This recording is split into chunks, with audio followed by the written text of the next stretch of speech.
सारे पेरेंट को आपके माध्यम से कहना चाहूँगा, उसके दोस्त उसको पैसा खर्च करना सिखाए, उससे पहले पैसा कमाना सिखा दो। मैं ये कहना चाहता हूँ, आजकल के ज़्यादातर पेरेंट ऐसे हैं कि जिन्होंने आँख पे पट्टी बांध के रखी है। और पट्टी किस बात की है कि बच्चे के अंदर कौन सी टैलेंट है, बच्चे के अंदर कौन सी खूबी है, वो नहीं देखते। तो वो भी धृतराष्ट्र और गांधारी की तरह अंधे ही हैं।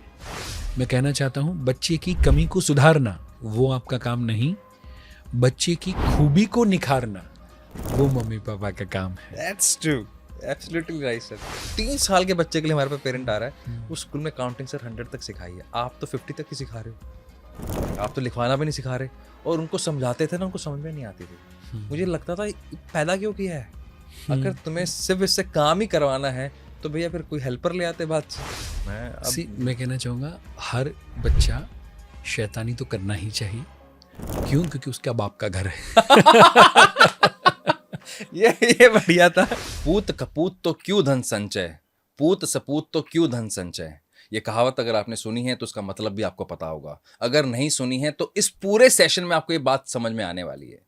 लेकिन अपने ही बच्चों को सही तरह से पेरेंटिंग कैसे करें, जो आज का सबसे बड़ा सवाल है, जो एक मिडिल क्लास फैमिली या अपर मिडिल क्लास फैमिली या हर माता पिता कहते हैं हमने तो अपने बच्चों के लिए करना है जो भी करना है, लेकिन क्या करना है और कैसे करना है, उसके लिए आज हमारे बीच में है इंडिया के leading parenting coach the Parikshit Jobanputra sir. आपका सर बहुत बहुत स्वागत है sir. Thank you very much. And आपको मिलते हुए बहुत ही ज़्यादा अच्छा लग रहा है।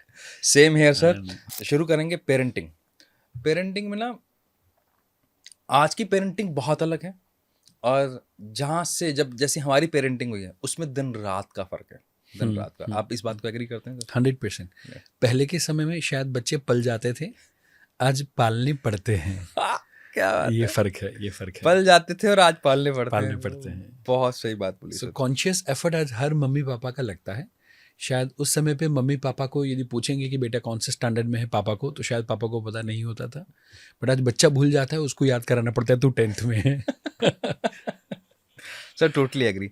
क्योंकि आपने ना बहुत कॉमन एक लाइन सुनी होगी, क्योंकि आप तो इसी फील्ड से हैं, मैंने तो बहुत सुनी है, और आसपास के हम जिस फैमिली से बिलोंग करते हैं, जहाँ जॉइंट फैमिलीज है, वहाँ बहुत कॉमन सुनने को मिलती है, तुमसे एक बच्चा नहीं पल रहा, हमने 10-10 पाले हैं। और जबकि मैं कई बार सोचता हूँ भाई आपके टाइम, जैसे वो कई बार बोल देते हैं कि हमने तो गूगल करके बच्चे नहीं पाले, मैं मन में कई बार सोचता हूँ मैं बड़ों को जवाब तो क्या दें, लेकिन उनके टाइम पर वो डिस्ट्रैक्शन भी इतना नहीं था। तो क्या सर आपका क्या इनपुट है सर इस पर? 100%। दो चीज़ें। नंबर 1, उस समय पे जो नंबर ऑफ डिस्ट्रैक्शंस थे वो नहीं थे। Eight the very same time वो जो जॉइंट फैमिली का एनवायरनमेंट था, तो वहाँ पर ज़्यादातर आप इनफैक्ट एग्री करेंगे कि जो बच्चा होता था उसकी पापा के साथ नहीं पढ़ती थी, बट उसको वैल्यू देने के लिए, उसको संस्कार देने के लिए मे बी दादा दादी चाचा चाची वो फैमिली वैल्यूज थी। तो मैंने देखा हुआ है कि बच्चे की अपने पापा के साथ वो बात नहीं करेगा, बट चाचा के साथ फेवरेट होगा। एंड चाचा का बच्चा अपने पापा के साथ बात नहीं कर पाएगा, वो ये बच्चे के पापा माने वो अपने चाचा से क्लोज होगा। तो वहाँ पर बच्चे को जो वैल्यू सिखानी है वो वैल्यू बेस्ड सिस्टम या कोचिंग सिस्टम घर के अंदर से ही मिल जाते थे। ये तो सही कह रहे हो सर आप। अभी न्यूक्लियर फैमिली होने के कारण घर बड़े हो गए एंड फैमिली छोटे हो गए, right. And because of that अब वो काम मम्मी पापा को पहली बार करना पड़ रहा है। सो यदि आप देखेंगे, पहले जॉइंट फैमिली के अंदर पेरेंटिंग की ज़रूरत नहीं थी, एंड आज इसीलिए मम्मी पापा को ये सीखने की ज़रूरत है। एंड नंबर 2, उस समय के पेरेंट्स इतने ज़्यादा ऑक्यूपाइड, उतने ज़्यादा बिजी नहीं थे। मदर्स के ऊपर मे बी शायद जॉब करना, ऑफिस पे जाना, वो सारी रिस्पॉन्सिबिलिटीज़ नहीं थी जो आज कंपैरेटिवली मदर्स के ऊपर है। सो आज की मदर को घर भी संभालना है, बच्चा भी संभालना है और काम भी संभालना है, अपना करियर भी संभालना है।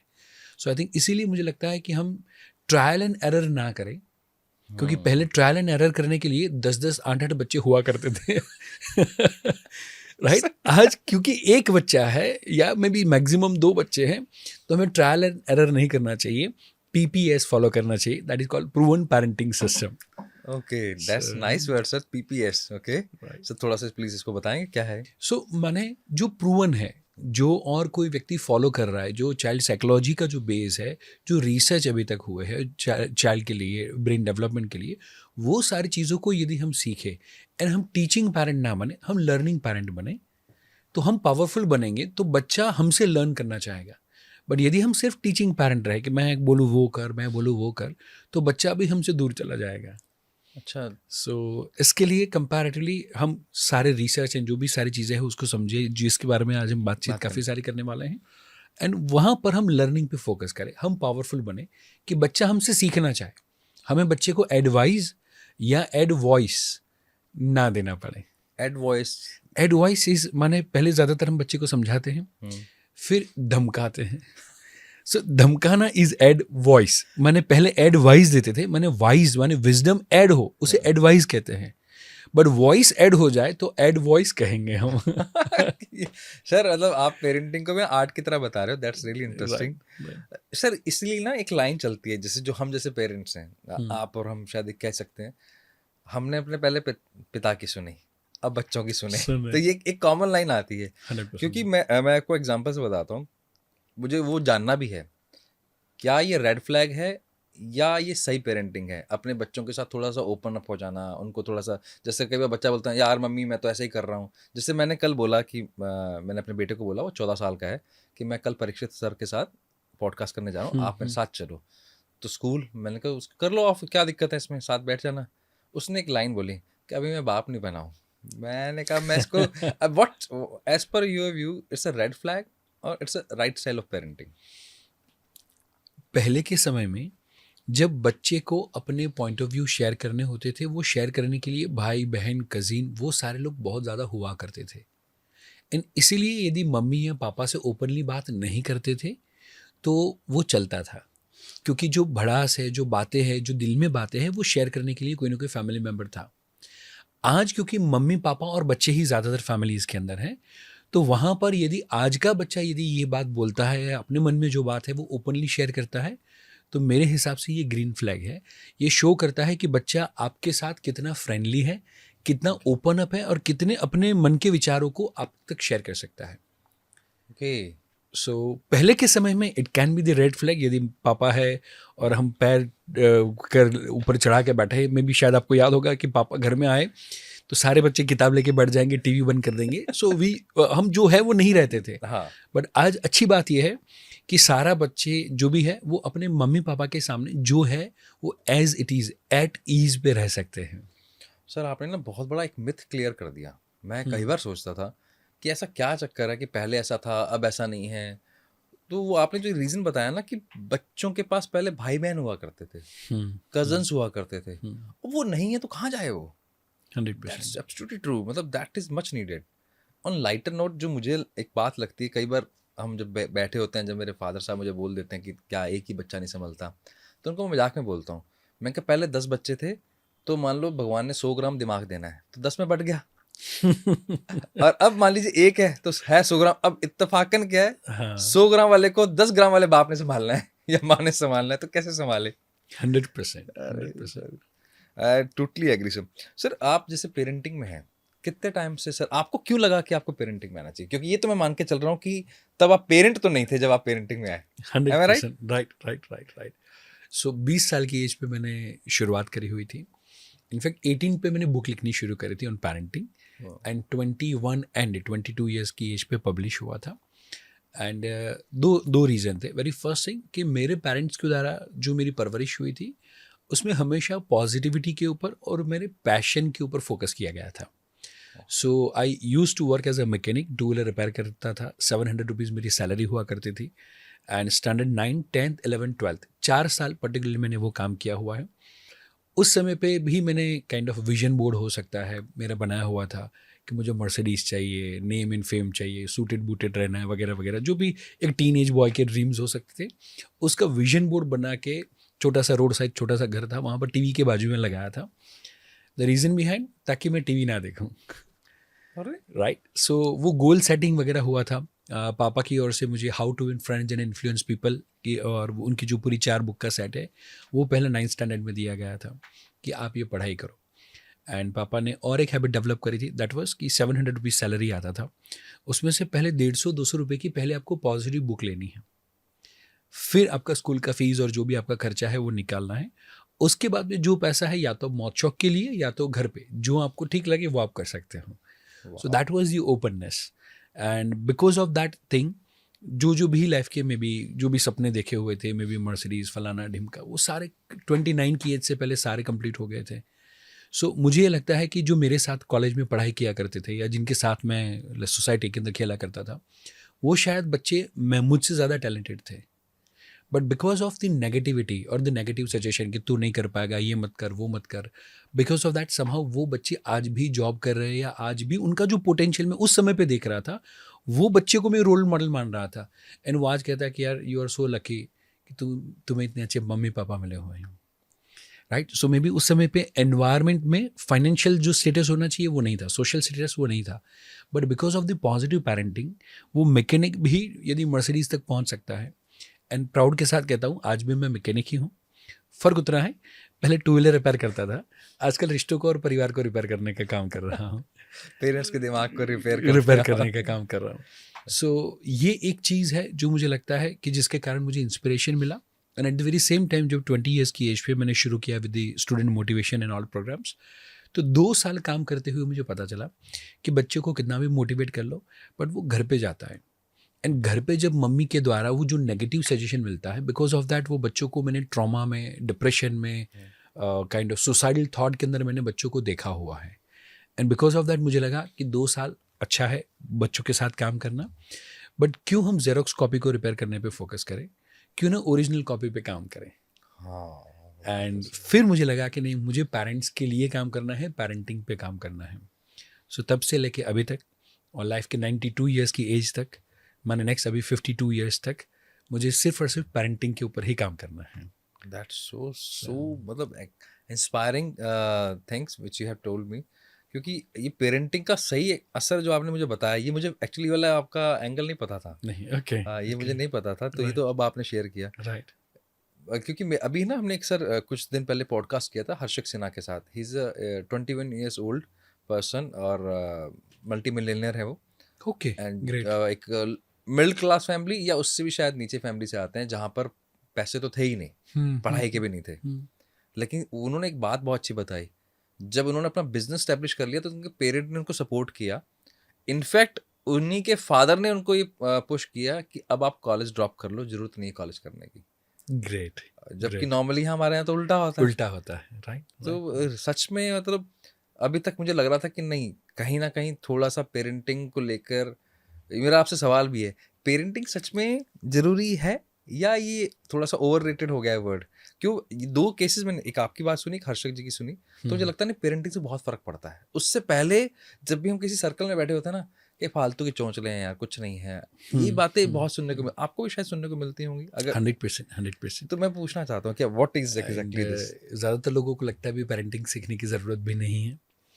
सो मुझे जब कोई कहता है कि आप पेरेंटिंग के अंदर लाइक बेस्ट काम कर रहे हो या नंबर 1 कोच हो, तो मैं कहता हूँ मैं नंबर 1 कोच नहीं हूँ, मैं पेरेंटिंग का नंबर 1 स्टूडेंट हूँ.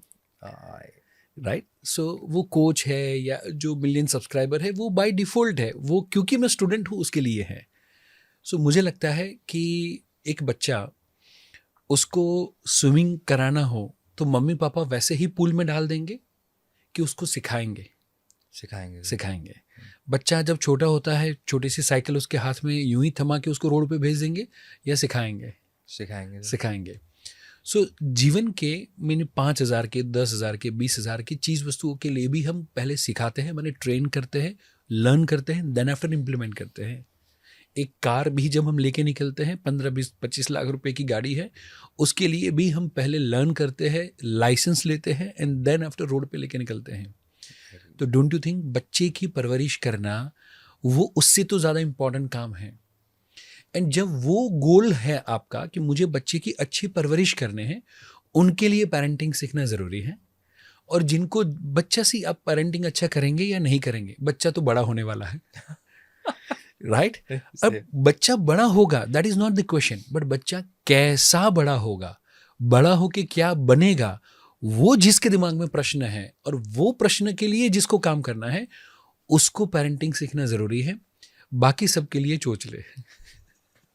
बहुत सही सर, एकदम सही कह रहे हैं. क्योंकि सर आपने ना अभी हमारी बात चली जब सुसाइडल थॉट्स वाले भी बच्चे आपके पास आते हैं, ये मुझे भी लगता है कि अगर सही टाइम पर अगर आपने उनको फाइन ट्यून नहीं किया, राइट. तो अभी मैं एक डेटा पढ़ रहा था क्योंकि मेरा भी सेम फील्ड है, मुझे 100%. बहुत इंटरेस्ट आता है Right. बच्चों के साथ काम करके।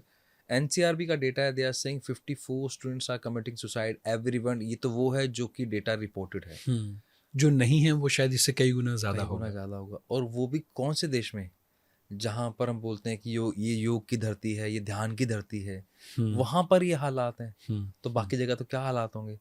तो कैसे ये इतना इम्पोर्टेंट डेटा है, हम कैसे इस नेगेटिविटी को, आपको क्या लगता है कि हम कैसे इसको मान के चल रहे हैं? आपको नहीं लगता है बहुत कैजुअल हो गए हैं क्या, ठीक है यार कोई बात नहीं, चल रहा है। तो व्हाट डू यू फील कि ये कैजुअल पेरेंटिंग है, या बहुत ही हम अनअवेयर है पेरेंट्स को लेके? ठीक है, आई थिंक मेरे हिसाब से वी आर अनअवेयर. ये चीज़ का जितना इम्पोर्टेंस होना चाहिए उतना हम दे नहीं रहे हैं. एंड इसीलिए जी कृष्णमूर्ति ने बड़ी प्यारी सी बात कही हुई थी कि जितनी स्कूल्स बच्चों के लिए हैं उससे आधी स्कूल यदि पेरेंट्स के लिए एंड टीचर्स के लिए हो जाए तो समाज के सारे जो भी प्रॉब्लम है मेंटल हेल्थ को लेकर वो सारे के सारे दूर हो जाए. एंड इसलिए we are on a mission और द विजन कि 10,000 से ज़्यादा पेरेंटिंग कोच हमें तैयार करने हैं. एंड वी वांट कि उसके बाद में हम मिनिस्ट्री के पास, गवर्नमेंट के पास जाए, और जैसे एजुकेशन मिनिस्ट्री है वैसे पेरेंटिंग की मिनिस्ट्री होनी चाहिए. एंड बाकायदा कोई पेरेंटिंग के मिनिस्टर होने चाहिए जो पर्टिकुलरली ये सारी चीज़ों को घर घर तक, एंड तभी हम ये चीज़, जब गवर्नमेंट का इनिशिएटिव हो तभी हम ये चीज़ को घर घर पे लेके जा सकते हैं. एंड तब मुझे लगता है हम 5 ट्रिलियन पे नहीं 50 ट्रिलियन पे भी पहुंच जाएंगे तो भी कोई बच्चा डिप्रेशन में नहीं होगा, तो भी कोई बच्चा सुसाइडल थॉट के साथ नहीं होगा.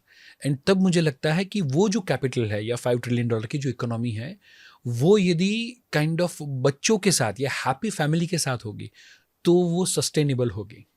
अदरवाइज कभी अप होगा फिर कभी डाउन होगा. ये तो सर आपने एक अलग ही विजन दिया है, मिनिस्ट्री ऑफ पेरेंटिंग आपको शुरू करना है. तो भैया ऑडियंस, आप सबसे, मतलब मुझे पर्सनली इसलिए फील होता है क्योंकि मुझे 7 साल हो गए इस फील्ड में काम करते को, सर को मोस्टली 12 ईयर्स हो गए हैं, और 20 सॉरी एक्चुअली सर को 20 ईयर्स हो गए हैं. तो हमारे पास कौन आता होगा, आप सोच के देखो, वो जिसका पेन है. तो पेन जब बड़ा होता है ना सर, तो वो बेरेबल नहीं होता. और इसी वजह से मेरा सर ये इंपॉर्टेंट इसलिए है कि इसलिए कमेंट करना और आगे तक लेके जाना इसको. एंड जब आपने पेन की बात कही तो मैं कहना चाहता हूँ बड़ी दुख की बात है, ज़्यादातर पेरेंट जब अपने बच्चे बिगड़ जाए या कंट्रोल से बाहर चले जाए तब उसको रिपेयर करवाने के लिए आते हैं, राइट. बट मैं कहता हूँ बच्चों को रिपेयर करने की ज़रूरत नहीं है यदि आप प्रिपेयर करेंगे तो. अरे वाह. सो रिपेयर नहीं, प्रिपेयर करने पे फोकस करना ज़रूरी है. इसीलिए मुझे लगता है कि पेरेंटिंग की अवेयरनेस जितनी ज़्यादा स्प्रेड हो उतना ज़्यादा अच्छा है. ये वैसा ही है सर, मतलब सॉरी मेरे को ये एग्जांपल लेना पड़ रहा है कि जैसे कैंसर की 4th स्टेज पे आप आते हो, और वो इसलिए अभी हमने राम सर के साथ किया था, तो वो कहते आपको ना बॉडी आपको सिम्टम्स देती है, हिंट देती है कि आपके अंदर ये प्रॉब्लम पल रही है, right? आप उसको लेकर आंखें बंद कर लेते हो. सेम वैसे पेरेंटिंग के अंदर आपका बच्चा भगवान ना करे ऐसा कुछ कर लेता है, तब आप जागते हो, लेकिन उससे पहले उसने हिंट्स दिए हैं. और उसके बाद हम डायलॉग मारते हैं, एक बार तो बात कर लेता, अरे उसने तो बहुत बार कोशिश करी होगी, ऐसा हो ही नहीं सकता. 100%. सर हमने कोटा में भी बहुत काम किया है, पंजाब में भी काम किया है. आपको क्या लगता है कि ये एजुकेशनल प्रेशर ज़्यादा है या पेरेंटिंग प्रेशर, या ओवर जो उनका को लेकर बहुत ज़्यादा एक्सपेक्टेशंस हैं पेरेंट्स की, इज इट लाइक दैट? क्या कोई भी बच्चा जो ऐसे गलत कदम उठाता है बिकॉज ऑफ कम मार्क्स के कारण, वो बच्चे ने कम मार्क्स के कारण सुसाइड किया वैसा नहीं है. उसको जब लगता है कि ये कम मार्क्स को मेरे मम्मी पापा के द्वारा एक्सेप्ट नहीं किया जाएगा, that is the reason of their wrong step. And at the very same time number 2 जो शायद पेरेंटिंग, एंड नंबर 2 जो स्टूडेंट भी यदि ये पॉडकास्ट को देख रहे हैं तो उनको भी मैं कहना चाहूँगा, ज़्यादातर लोगों का प्लान ABC रेडी नहीं होता. सो मैक्सिमम पेरेंट्स, क्योंकि आप भी करियर प्लानिंग वगैरह में काम कर रहे हैं, तो करियर के भी 3 फेज हैं. Number 1 that is career planning, number 2 that is career selection, and number 3 that is career management. Okay, right. So जो करियर प्लानिंग वाला फेज है वहाँ पर जैसे हम एक शर्ट लेने से पहले 3-4 शर्ट को ट्रायल करेंगे, टी शर्ट लेने से पहले 4 टी शर्ट ट्रायल करेंगे, उसमें से जो कंफर्ट वाइज, फिटिंग वाइज जो बेहतर होगा उसको हम चूज़ करेंगे, बाकी 3 को छोड़ देंगे. तो डोंट यू फील करियर के अंदर भी ऐसा कुछ होना चाहिए. वो टी शर्ट जो 6 महीने पहनना है, आइसक्रीम जो 10 मिनट खाना है, उसके लिए हम 3 फ्लेवर टेस्ट करते हैं, उसमें से आइसक्रीम ऑर्डर करते हैं. तो सेम वे मम्मी पापा भी अपने बच्चों के करियर के पॉइंट ऑफ व्यू से जब करियर प्लानिंग वाला फेज होता है, उनको 3, 4, 5 करियर के ऑप्शन हमें एक्सप्लोर करवाने चाहिए. और हर बच्चे का प्लान ABC होना चाहिए. सो मैं कहता हूँ बच्चे का प्लान A फेल हो तो बच्चे के पास दुखी होने का टाइम नहीं होना चाहिए, क्योंकि उसके प्लान B रेडी होगा. डिप्रेशन में जाने का टाइम ही नहीं होना चाहिए, क्योंकि मेरे पास प्लान B रेडी है. वो डिप्रेशन में कौन जाता है, दुखी कौन होता है, जिसके पास प्लान B रेडी ना हो. So as a parent, number 1, बच्चा अच्छे मार्क्स लाए, अच्छी बात है. फेल हो, बहुत अच्छी बात है कि उसने चोरी नहीं करी है. तो मम्मी पापा को उसकी ऑनेस्टी को सेलिब्रेट करना चाहिए. एंड नंबर 2, हम बच्चों के साथ रहते हुए एटलीस्ट उनको plan A, B and C पे काम करवाए, ताकि जब वो उसको एडमिशन नहीं मिला, मे बी कोई इंजीनियरिंग की कॉलेज में, मेडिकल की कॉलेज में, तो उसको डिप्रेशन में ना जाना पड़े. उसके पास प्लान B रेडी हो कि मेरे पास ये टैलेंट है, मैं ये नहीं तो ये कर लूँगा, ये नहीं तो ये कर लूँगा. सो मुझे लगता है ये 2 पे काम करेंगे तो बहुत ही अच्छा रिजल्ट मिल सकता है. सर मैं ना मतलब टोटली एग्री कर रहा हूँ कि ये जो आपने प्लानिंग बताई ना ABC, शायद पेरेंट वहाँ तक सोच ही नहीं पा रहा है. बच्चे की तो गलती नहीं है भाई, वो तो रॉ है. आपने इसको जो बताना है उसके अकॉर्डिंग उसने चलना है. अब थोड़ा सा उसके पास इंफॉर्मेशन है इस इरा के अंदर, अदरवाइज तो पहले तो इतनी इंफॉर्मेशन थी भी नहीं. लेकिन फिर भी सर कंफ्यूजन तब भी है, क्योंकि अगर मैं जैसे तारे जमीन की बात करूं, जब ईशान को पेरेंट करना था, पेरेंटिंग करनी थी, तो उनके पेरेंट्स को उसकी एक्चुअल प्रॉब्लम ही नहीं पता थी. Am I right? वहीं अगर जब मैं दंगल की बात करता हूँ, वहीं महावीर फोगाट है, वो इतना प्रेशर करता है और इतना डिसिप्लिन में ले जाता है, उनको गोल्ड मेडल दिला देता है. तो कौन सी पेरेंटिंग करनी है, क्योंकि वहाँ अनअवेयरनेस बहुत है. ऐसे बहुत पेरेंट मिलेंगे. यहाँ जब डिसिप्लिन की बात होती है, लेकिन जरूरी नहीं कि वो डिसिप्लिन उसको सही. महावीर फोगाट तो कोच था, उनको पता लग गया, लेकिन ये डिसिप्लिन कई बार प्रेशर भी डाल देता है. तो क्या करें? 100%. सो इसके लिए शास्त्रों के अंदर या काइंड ऑफ बच्चों का जब डेवलपमेंट होता है, चाइल्ड डेवलपमेंट, वो 3 फेज में होता है. Okay. Number 1, first 7 years, and that is for the heart development. First 7 years for heart development. Heart development. Okay. सो वहाँ पर बच्चों का इमोशन, केयर, शेयरिंग, वो वाला जो पार्ट है, एम्पथी, सिंपथी, लिसनिंग, प्लेफुलनेस, वो सारे एरिया को हमें डेवलप करना है. तो वहाँ पर डिसिप्लिन का कोई फेज़ नहीं आता है. वहाँ पर वो जो बच्चा करना चाहता है, वो जो बच्चा एंजॉय करना चाहता है, वो जो बच्चा सेलिब्रेट करना चाहता है, वहाँ पर मम्मी पापा को उसके साथ रहना चाहिए. वो पलों को, माने चाइल्डहुड को एंजॉय करना चाहिए. सो वहाँ पर डिसिप्लिन की बात नहीं आती. बच्चा खाना चाहता है, बच्चा सोना चाहता है, बच्चा धमाल मस्ती करना चाहता है, तो we should enjoy that childhood. And मम्मी पापा को अपने बुढ़ापे के लिए बचपन की गोल्डन मेमोरीज होनी चाहिए, राइट. एंड इसीलिए जैसे अध्याय अभी 7 years का हुआ, so first 7 years of his life हमने हमारा बिजनेस अराउंड 70% से ज़्यादा कम कर दिया था. ट्रैवलिंग एंड लोगों को मिलना या नेटवर्किंग करना या बिजनेस ग्रो करना, सारी चीज़ें हमने बंद करी हुई थी, मैंने और मेघा ने, कॉन्शियसली, जस्ट बिकॉज हम वो 7 years उसके साथ मैक्सिमम रहना चाहते थे. तो उसको जैसे नेचर में रहना पसंद है, तो मे बी पहाड़ों में जाना, मे बी समुंदर हो सकता है, मे बी बद्री केदार वगैरह 4 धाम हो सकता है. तो उसका 7 साल की एज में 4 बार उसका कंप्लीट हो चुका है. 4 धाम की यात्रा 4 बार होगी. 4 बार हो चुकी है. एंड हमारा टारगेट है कि पर्टिकुलरली एवरी ईयर एटलीस्ट उसको वहाँ पर तो लेके जाए. उसके अलावा और कहीं पे लेके जाए वो बात अलग है. सो हमने उसके हार्ट को उतना अच्छे से डेवलप कर दिया है कि नाउ अब जैसे और कोई भी बच्चे, उसके फ्रेंड्स वगैरह आते हैं या घर में और कोई छोटा बच्चा आए, यदि मैं वो बच्चे को उठाऊंगा, उसको प्यार करूंगा, तो मेरा बच्चा कभी भी इनसिक्योर फील नहीं करेगा. एंड मे बी आपने यदि देखा होगा कि वो जो बड़ा बच्चा है, यदि उसका हार्ट डेवलप नहीं हुआ है, तो वो बच्चे के सामने यदि हम मम्मी को या पापा को या और कोई बच्चे को प्यार करते हैं, तो उनको जेलसी फील होती है. क्यों? क्योंकि वो बच्चे का हार्ट डेवलप करना चाहिए था, वहाँ पर फोकस ही नहीं हुआ है. सो फर्स्ट 7 years वो डिसिप्लिन को लेकर नहीं है, वो पर्टिकुलरली कनेक्शन को लेकर है, हार्ट को डेवलप करने को लेकर है. एंड वहाँ पर ट्रस्ट वर्सेस मिसट्रस्ट होगा. माने वो बच्चे का यदि जो केयर गिवर है, वो उसके सामने डेली शो अप करते हैं, स्माइल करते हैं, उसके साथ खेलते हैं, धमाल मस्ती करते हैं. आपने देखा होगा छोटे बच्चे को हम उछालते हैं, उछालते वो बच्चा हंसता है. मुझे और आपको कोई उछाले जानने की हम नहीं हंस पाएंगे. द रीजन बिहाइंड, वो उस समय पे बच्चा वो ट्रस्ट वर्सेस मिसट्रस्ट डेवलप कर रहा है. मे बी पिकाबू बच्चे के लिए, बच्चे के ब्रेन डेवलपमेंट के लिए सबसे बेस्ट चीज़ है. उसको लगता है कि वो व्यक्ति गायब होगा, मेरे सामने नहीं है, मैं यदि नहीं देख रहा हूँ तो वो व्यक्ति नहीं है, क्योंकि वो जज नहीं कर पाता कि मेरी आंखें बंद हुई है, बट सामने वाला व्यक्ति तो हो सकता है. एंड इसीलिए शायद हमें लगेगा कि बच्चे के लिए ये छोटी गेम है, बट एक्चुअली बच्चों के लिए, छोटे बच्चे के लिए ये सबसे बड़ी गेम है, उसके ब्रेन डेवलपमेंट के लिए. सो नाउ वहाँ पर जैसे वो आंखें खोलता है, सामने वाला व्यक्ति हाजिर होता है, उसका ट्रस्ट डेवलप होता है, उछालता है, कैच करता है, ट्रस्ट डेवलप होता है। एंड जब हम ये सारी चीज़ें करते हैं तो बच्चों के अंदर से इनसिक्योरिटीज़ और फियर वो सारी चीज़ें निकल जाती हैं। यानी कि पहले 7 साल इम्पोर्टेंट है। 7 साल बहुत ही ज़्यादा इम्पॉर्टेंट है। एंड मैक्सिमम पेरेंट्स, मैं तो कहूँ कि मम्मी डेफिनेटली यदि बच्चों के पीछे टाइम देती है वो सबसे अच्छी बात है। कई बार मम्मी गिल्ट फील करती है कि बच्चा आने के कारण मैं समझो मेरे काम नहीं कर पाती, जॉब नहीं कर पाती वगैरह वगैरह। तो उनके हार्ट डेवलपमेंट के लिए मम्मी का रोल सबसे ज़्यादा इम्पॉर्टेंट है, दो पापा का भी है क्योंकि मदरिंग नहीं है, फादरिंग नहीं है, पेरेंटिंग है। एंड इसीलिए मैं माँ यदि 70% काम छोड़ सकती है तो वो ड्यूटी बाप की भी है। सो मैंने और मेघा ने वो ड्यूटी निभाई। एंड स्वामी विवेकानंद की बात, जो भी सारी माताएं अभी ऐसा फील करती है कि मैं कुछ नहीं करती, मैं घर पे हूँ, उनके लिए कहना चाहता हूँ। जब वो शिकागो गए हुए थे एंड उनको कहा गया था कि पर्टिकुलरली जो भी क्वेश्चन आंसर्स हो, तो रिपोर्टर थे, उन्होंने पूछा कि यहाँ पर तो जो फीमेल्स है, जैसे मैं रिपोर्टर हूँ, कोई एडिटर है, कोई इंजीनियर है, कोई आर्किटेक्ट है, कोई डॉक्टर है, एंड मैंने सुना हुआ है कि आपके वहाँ पर तो जो फीमेल्स होती है वो सिर्फ घर के काम करती है, चूल्हा चलाती है और बच्चों को खाना खिलाती है, तो मुझे आपके देश की स्त्रियों के ऊपर दया आती है। तो जब ऐसा कहा तो स्वामी विवेकानंद को बोला कि आपका क्या सोचना है। एंड तो उन्होंने बड़ी प्यारी सी बात कही थी, सारी माताओं को सलाम कहते हुए कहना चाहता हूँ। उन्होंने कहा था कि आपको मेरे देश की सारी माताओं के ऊपर दया आती है, बहनों के ऊपर दया आती है, स्त्री के ऊपर दया आती है, पर मुझे आपके देश के बच्चों के ऊपर दया आती है। ओहो, राइट, मुझे आपके देश के बच्चों के ऊपर दया आती है कि उनको एक मेल पापा मिलेगा और एक फीमेल पापा मिलेगा, दोनों कमाने वाले, दोनों कंडीशनल लव देने वाले पेरेंट मिल रहे हैं।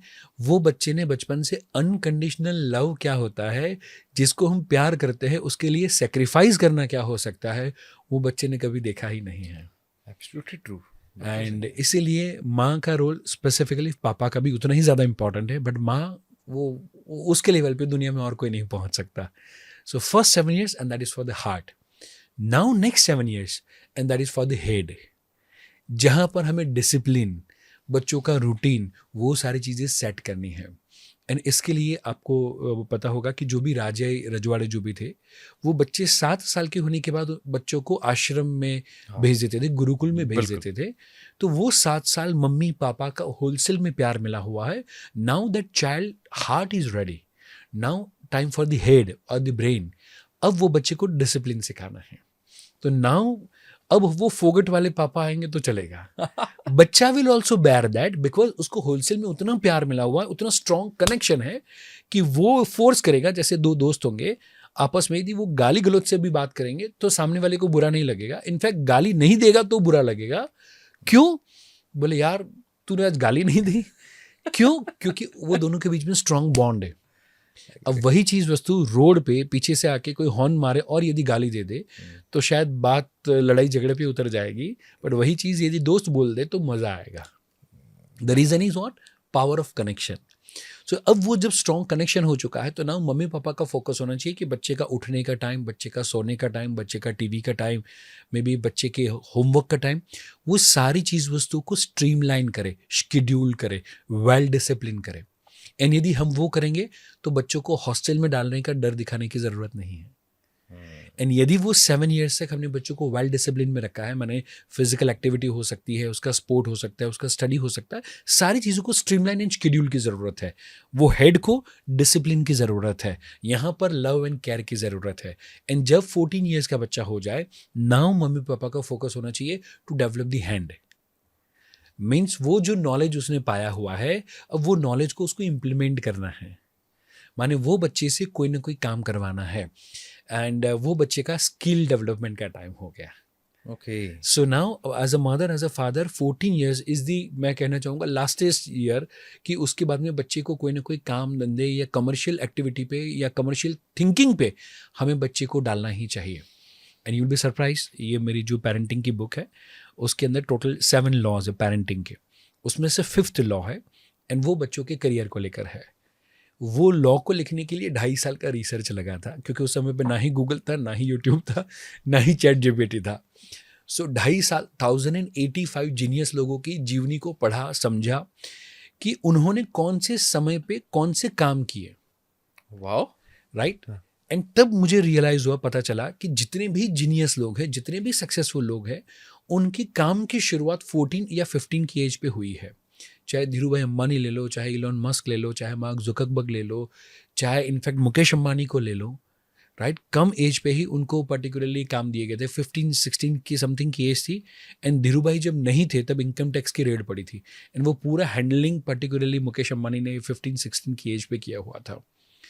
एंड जितने भी सक्सेसफुल लोग हैं, चाहे स्पिरिचुअली, चाहे सोशली, चाहे कमर्शियली, माने बिजनेस वाइज, साइकिरो होंडा कंपनी के मालिक हो सकते हैं, वो साइकिल रिपेयरिंग का काम करते थे। जॉर्ज ईस्टमैन प्यून के तौर पे कोडेक कंपनी के मालिक वो काम किया करते थे। माने सभी लोगों की जीवनी को पढ़ेंगे 14-15, आप जो भी समाज से जहीं कहीं पर भी बिलोंग करते, जो बंदे ने जीरो से शुरू किया है वो व्यक्ति की जीवनी को पढ़े तो 15-16 के आसपास शुरू किया होगा। और इसलिए आप देखेंगे हमारे पेरेंट्स क्या करते थे, बच्चा 12-13-14 साल का हो, बोले बेटा पापा को टिफिन दे के आओ, दुकान खोलो, ये करो, वो काम में डाल देते थे। एंड आज पेरेंट क्या करते हैं, अब प्यार करते हैं, अब हार्ट डेवलप करने की कोशिश करते हैं। That is very dangerous. And अब वो बच्चे को लाड कोड प्यार वगैरह देंगे तो नाउ बच्चा गाड़ी मांगेगा, नाउ बच्चा बाइक मांगेगा। एंड आपने देखा होगा कि पर्टिकुलरली जैसे अभी पोर्शे वाला केस हुआ था, राइट, एक्सीडेंट के, और आए दिन ऐसे केस देखने को मिलते हैं। अब जब बच्चे का हैंड यूज़ करना था, जब बच्चे को स्किल यूज़ करना था, जब बच्चे ने जो नॉलेज पाया है एंड जो हार्ट डेवलप किया है उससे वो समाज को कंट्रीब्यूट कैसे करे, वैल्यू एड कैसे करे और उसमें से पैसा कैसे कमाए, उसका प्लानिंग करने का टाइम था। उस समय पे उसको महंगी चीज़ें दे देना या प्लेफुल चीज़ें, बड़ी वाली चीज़ें दे देना, बिकॉज ऑफ दैट वो पर्टिकुलरली पैसा कमाने के से ज़्यादा खर्च करने पे फोकस करेगा। सो सारे पेरेंट को आपके माध्यम से कहना चाहूँगा, उसके दोस्त उसको पैसा खर्च करना सिखाए, उससे पहले पैसा कमाना सिखा दो। अरे वाह, बहुत बढ़िया लाइन बोली आपने, बिल्कुल सही कह रहे हो आप। और मैं इस सेम पेज पे हूँ इस बात को लेकर, क्योंकि जब भी हम काम करते हैं सर, एक तो आपने बहुत ब्यूटीफुली इसको बहुत सही तरीके से बताया कि फर्स्ट 7 ईयर्स में क्या होना चाहिए, 14 ईयर्स से, देन उसके बाद क्या करना चाहिए। क्योंकि मैं जब रिसर्च पढ़ रहा था, आप अगर इस धरती पे 100 साल के लिए हैं तो पहले 12 साल में आपका क्या बिलीफ सिस्टम बना है, जिसको आपने बहुत ब्यूटीफुली बता दिया कि हाँ पहले हार्ट डेवलप होगा फिर हेड डेवलप होगा। वो अगले 88 ईयर्स डिसाइड करेगा कि आप जिंदगी में एवरेज रहने वाले हैं, बिलो एवरेज रहने वाले हैं, कि एक्सीलेंट रहने वाले हैं, एंजॉय करने वाले हैं, कि स्ट्रेस में रहने वाले हैं। एंड इसलिए पेरेंटिंग एंड फैमिली का माहौल बहुत ज़्यादा ज़रूरी है। तो इसलिए मैं थोड़ा सा एक पंच लाइन में कहता हूँ कि ज़्यादातर घर लेते वक्त हम सोचते हैं कि अब आजू बाजू में मॉल है कि नहीं, फैसिलिटी है कि नहीं। मैं कहता हूँ बच्चों को मॉल की नहीं, घर में अच्छे माहौल की ज़रूरत है। वाह, वो मॉल नज़दीक होगा कि दूर होगा उससे फ़र्क नहीं पड़ता, बट घर में अच्छा माहौल है कि नहीं वो सबसे ज़्यादा मैटर करता है। बहुत सही बात बोली सर। और पेरेंटिंग, ऐसा मुझे लगता है, शायद बहुत सारे पेरेंट्स इस पे एग्री नहीं भी करेंगे, मुझे लगता है कि दे आर एक्सीडेंटल पेरेंट्स 100%। और बस बायोलॉजिकल पेरेंट्स हैं, उसके बाद उनको कुछ पता नहीं है और उनकी खुद की एस्पिरेशंस इतनी हाई हैं। हमारे पास कई बार एक कंप्लेंट आती है, आपके पास बहुत आती होंगी, कि बच्चे के टेंट्रम्स बहुत हैं, जिद्दी बहुत है, बदतमीज हो गया है, बात तो हमारी बिल्कुल नहीं मानता है, मोबाइल नहीं दे तो क्या करें। तो मैं कई बार सोचता हूँ कि ये शुरुआत इसलिए हुई होगी क्योंकि आपके पास पेशेंस ही नहीं है। आपको लगता है उसके टेंट्रम एक्चुअली उसकी तो वो जिसको हमें एंजॉय करना था, आज हम उसी चीज़ से हम इरिटेट हो रहे हैं। आपको लगता है सर ऐसा? 100%। सो वेरी फर्स्ट थिंग, जैसे आपने टेंट्रम वगैरह की बात की, तो स्पेसिफिकली मॉल वगैरह में जाते हैं या घर पे मेहमान आते हैं, राइट, घर पे मेहमान आएंगे तब बच्चों के टेंट्रम या जिद बढ़ जाएगी जब कोई व्यक्ति है। तो वहाँ पर वो बच्चे के माइंड में क्या मैसेज जा रहा है कि घर पे जब मेहमान होते हैं तो मम्मी पापा अलग होते हैं, ओके, राइट। एंड वो अपनी इंप्रेशन को जमाने के लिए मुझे मोबाइल दे देते हैं, मैं चॉकलेट मांगूंगा दे देते हैं। क्यों? क्योंकि वो अंकल और आंटी के सामने उनको बुरा नहीं बनना है। सो बचपन से उसके माइंड में क्या साइकोलॉजी सेट हो रही है कि घर वाले गए तेल लेने, बाहर के लोगों के सामने इमेज अच्छी होनी चाहिए, right. And at the very same time आप देखेंगे कि मॉल वगैरह में मम्मी ने मना किया, बच्चे ने जिद करी, एंड जब आसपास वाले लोग देखते हैं कि ये मम्मी पापा इस तरीके से बिहेव कर रहे हैं, इन दैट सिचुएशन वो मम्मी पापा एम्बरेस फील करके भी वो चीज़ वस्तु दिला देते हैं। तो साइकोलॉजी क्या सेट हुई, बोले घर वाले बच्चा रोए तो कोई बात नहीं, बट बाहर वाला बुरा देखने फील करना चाहिए। एंड वही बच्चा टीन एज में आते आते सेम चीज़ करता है, बोलता है मेरे दोस्तों के सामने नहीं बोलने का, मम्मी पापा से ज़्यादा इम्पोर्टेंट बाहर वाले लोग हो जाते हैं। बाहर की दुनिया मेरे बारे में क्या सोचती है, दोस्त मेरे बारे में क्या सोचते हैं, वो ज़्यादा मैटर करता है वो बच्चे के बारे में। क्यों? क्योंकि बचपन से वो सेम चीज़ वो देखता आया है। सो कहाँ वेरी connect फर्स्ट हुई ये थिंग, बात ये? वेरी फर्स्ट थिंग हमें क्या करना है, बाहर वाला वो बाहर वाला ही है, घर वाला माने बच्चा जो है उसके लिए जो सही है वो करना है। माने हम अच्छे पेरेंट बनने की कोशिश ना करें, हम सच्चे पेरेंट बनने की कोशिश करें कि मेरे बच्चे के लिए यदि वो गलत है तो मैं बच्चे को बोलूँगा बेटा अभी नहीं। घर पे मेहमान है तो आई आस्क देम कि अब 5 मिनट वेट करें, मैं बच्चे को टाइम दे देता हूँ। जैसे मेरे घर पे भी कोई गेस्ट वगैरह आए हैं तो 9:30 के आसपास आदि को सुलाने का टाइम है। सो आई मेक श्योर मैं उनको कहूँगा कि आधा घंटा मुझे लगेगा, इधर मेघा या फिर मैं कोई एक गेस्ट के साथ रहेंगे और कोई एक पेरेंट होगा जो आदि को सुलाने के लिए बेडरूम में लेके जाएंगे। एंड चाहे घर पे कोई भी गेस्ट हो, चाहे मिनिस्टर लेवल के भी कोई व्यक्ति आए हो, तो वो भी आधा घंटा वो वेट करते हैं जस्ट बिकॉज वो भी जानते हैं कि पर्टिकुलरली बच्चे को सुलाना टाइम पे वो इम्पॉर्टेंट है। और वही लोग घर पे आते हैं, जो नहीं जानते उनको घर पे बुलाने की ज़रूरत नहीं है, राइट। सो वहाँ पर जाते हुए बच्चे के साथ स्टोरी टेलिंग करूँगा, धमाल मस्ती करूँगा, हम तकिया फाइटिंग करेंगे, फिर भगवान के जो भी सर्टेन मंत्र की हमने सीरीज़ बनाई है वो हम बोलेंगे। एंड वो भगवान का नाम लेते लेते बच्चा सोता है। And because of that next day morning में 6:15 बजे के आसपास मैं आदि को उठाता हूँ तैयार करने के लिए स्कूल के लिए। एंड जब मैं उसके सर पे हाथ घुमाऊंगा, उसको बोलूँगा चलो बेटा उठने का टाइम हो गया, एंड वो इमीडिएटली खड़ा हो जाता है बिकॉज रात को वो क्वालिटी टाइम उसके साथ स्पेंड हुआ है। सो इधर मम्मी या पापा या जब भी पॉसिबल हो तब दोनों वो टाइम स्पेंड करेंगे, उसको अटेंशन देंगे, तो अटेंशन के लिए उसको जिद करने की ज़रूरत नहीं पड़ेगी।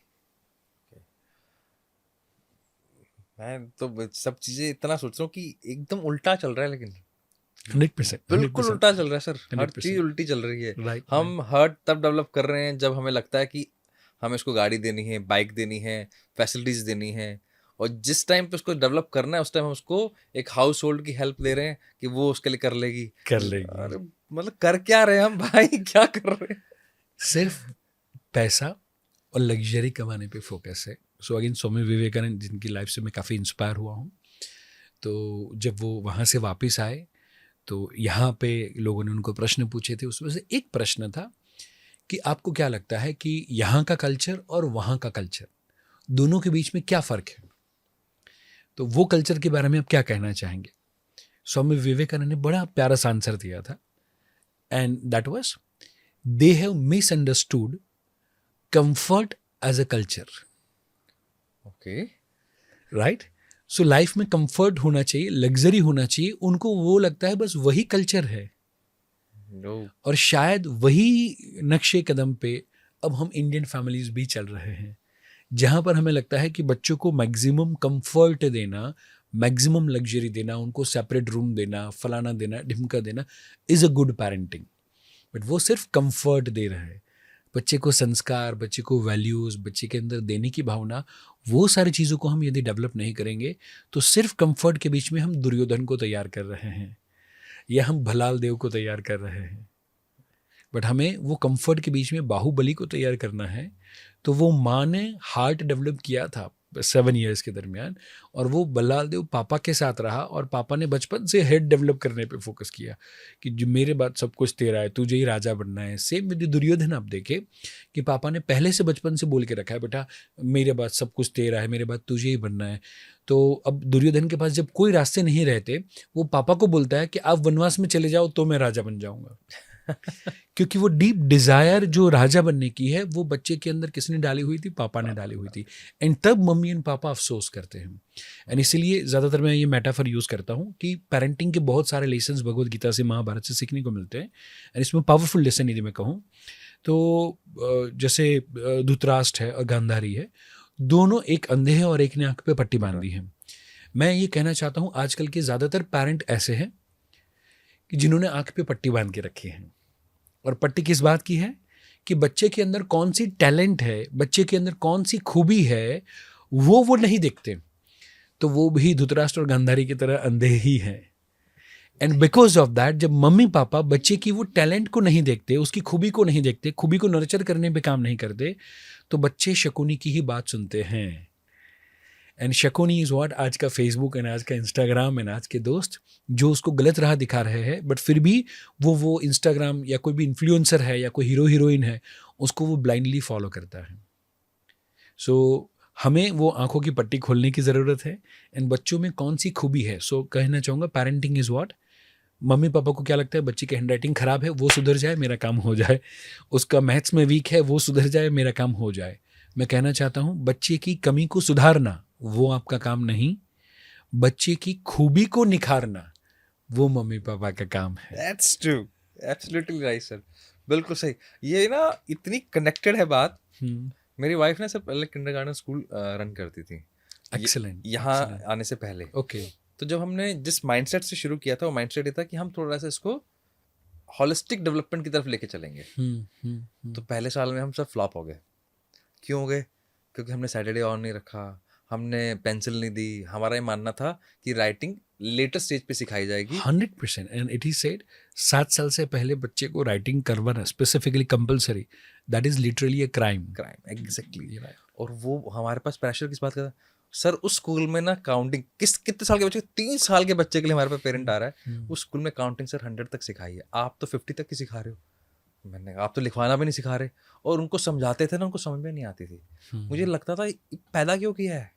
अगर तुम्हें सिर्फ इससे काम ही करवाना है तो भैया फिर कोई हेल्पर ले आते बात से. कि अगर तुम्हें सिर्फ अपना बुढ़ापा ही सिक्योर करना है और सो कॉल्ड आप एक डायलॉग पास कर रहे हो कि हम तो इसके लिए कर रहे हैं, अरे इसके लिए कुछ नहीं कर रहे, आपको अपनी सिक्योरिटी चाहिए. इट्स अ बिटर ट्रुथ, आपको सिर्फ अपनी सिक्योरिटी चाहिए. एंड मोर देन सिक्योरिटी अभी एक्चुअली स्टेटस चाहिए कि मेरा बच्चा आसपास वाले जो बच्चे हैं उससे ज़्यादा अच्छा परफॉर्म करना चाहिए. सर स्टेटस वाली बात ना मैं सर अभी राजस्थान से यहाँ शिफ्ट हुआ हूँ. हाँ. मैं नोएडा रहता हूँ.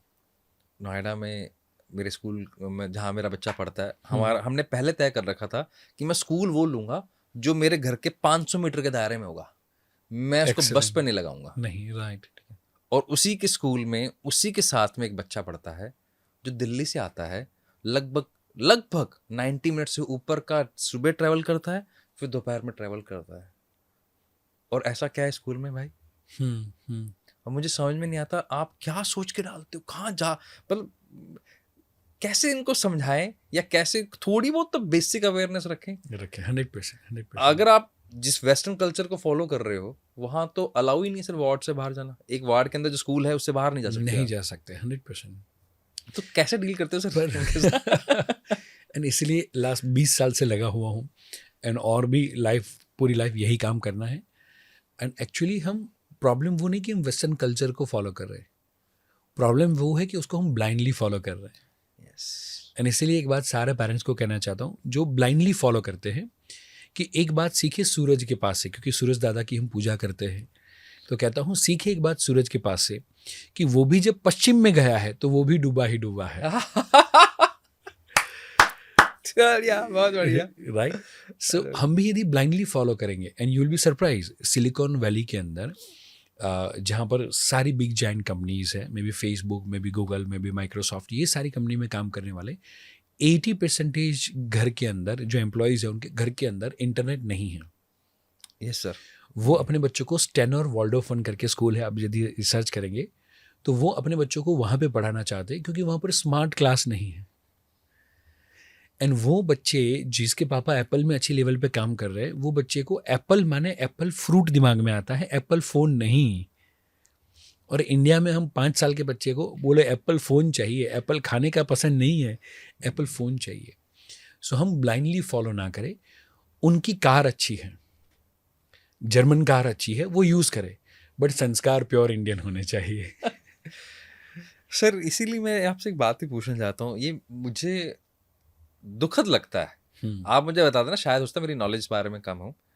यूरोप में इस पे बहुत सारी साइकोलॉजी पढ़ी गई है, रिसर्च हुई है, हुआ है. राइट. डिटेल में हुआ है. मतलब किस माइक्रो लेवल पे जाके हुआ कि आज इंडियंस उनकी बुक्स पढ़ते हैं. शुरुआत यहाँ से हुई है. यहाँ इतनी रिसर्च क्यों नहीं होती?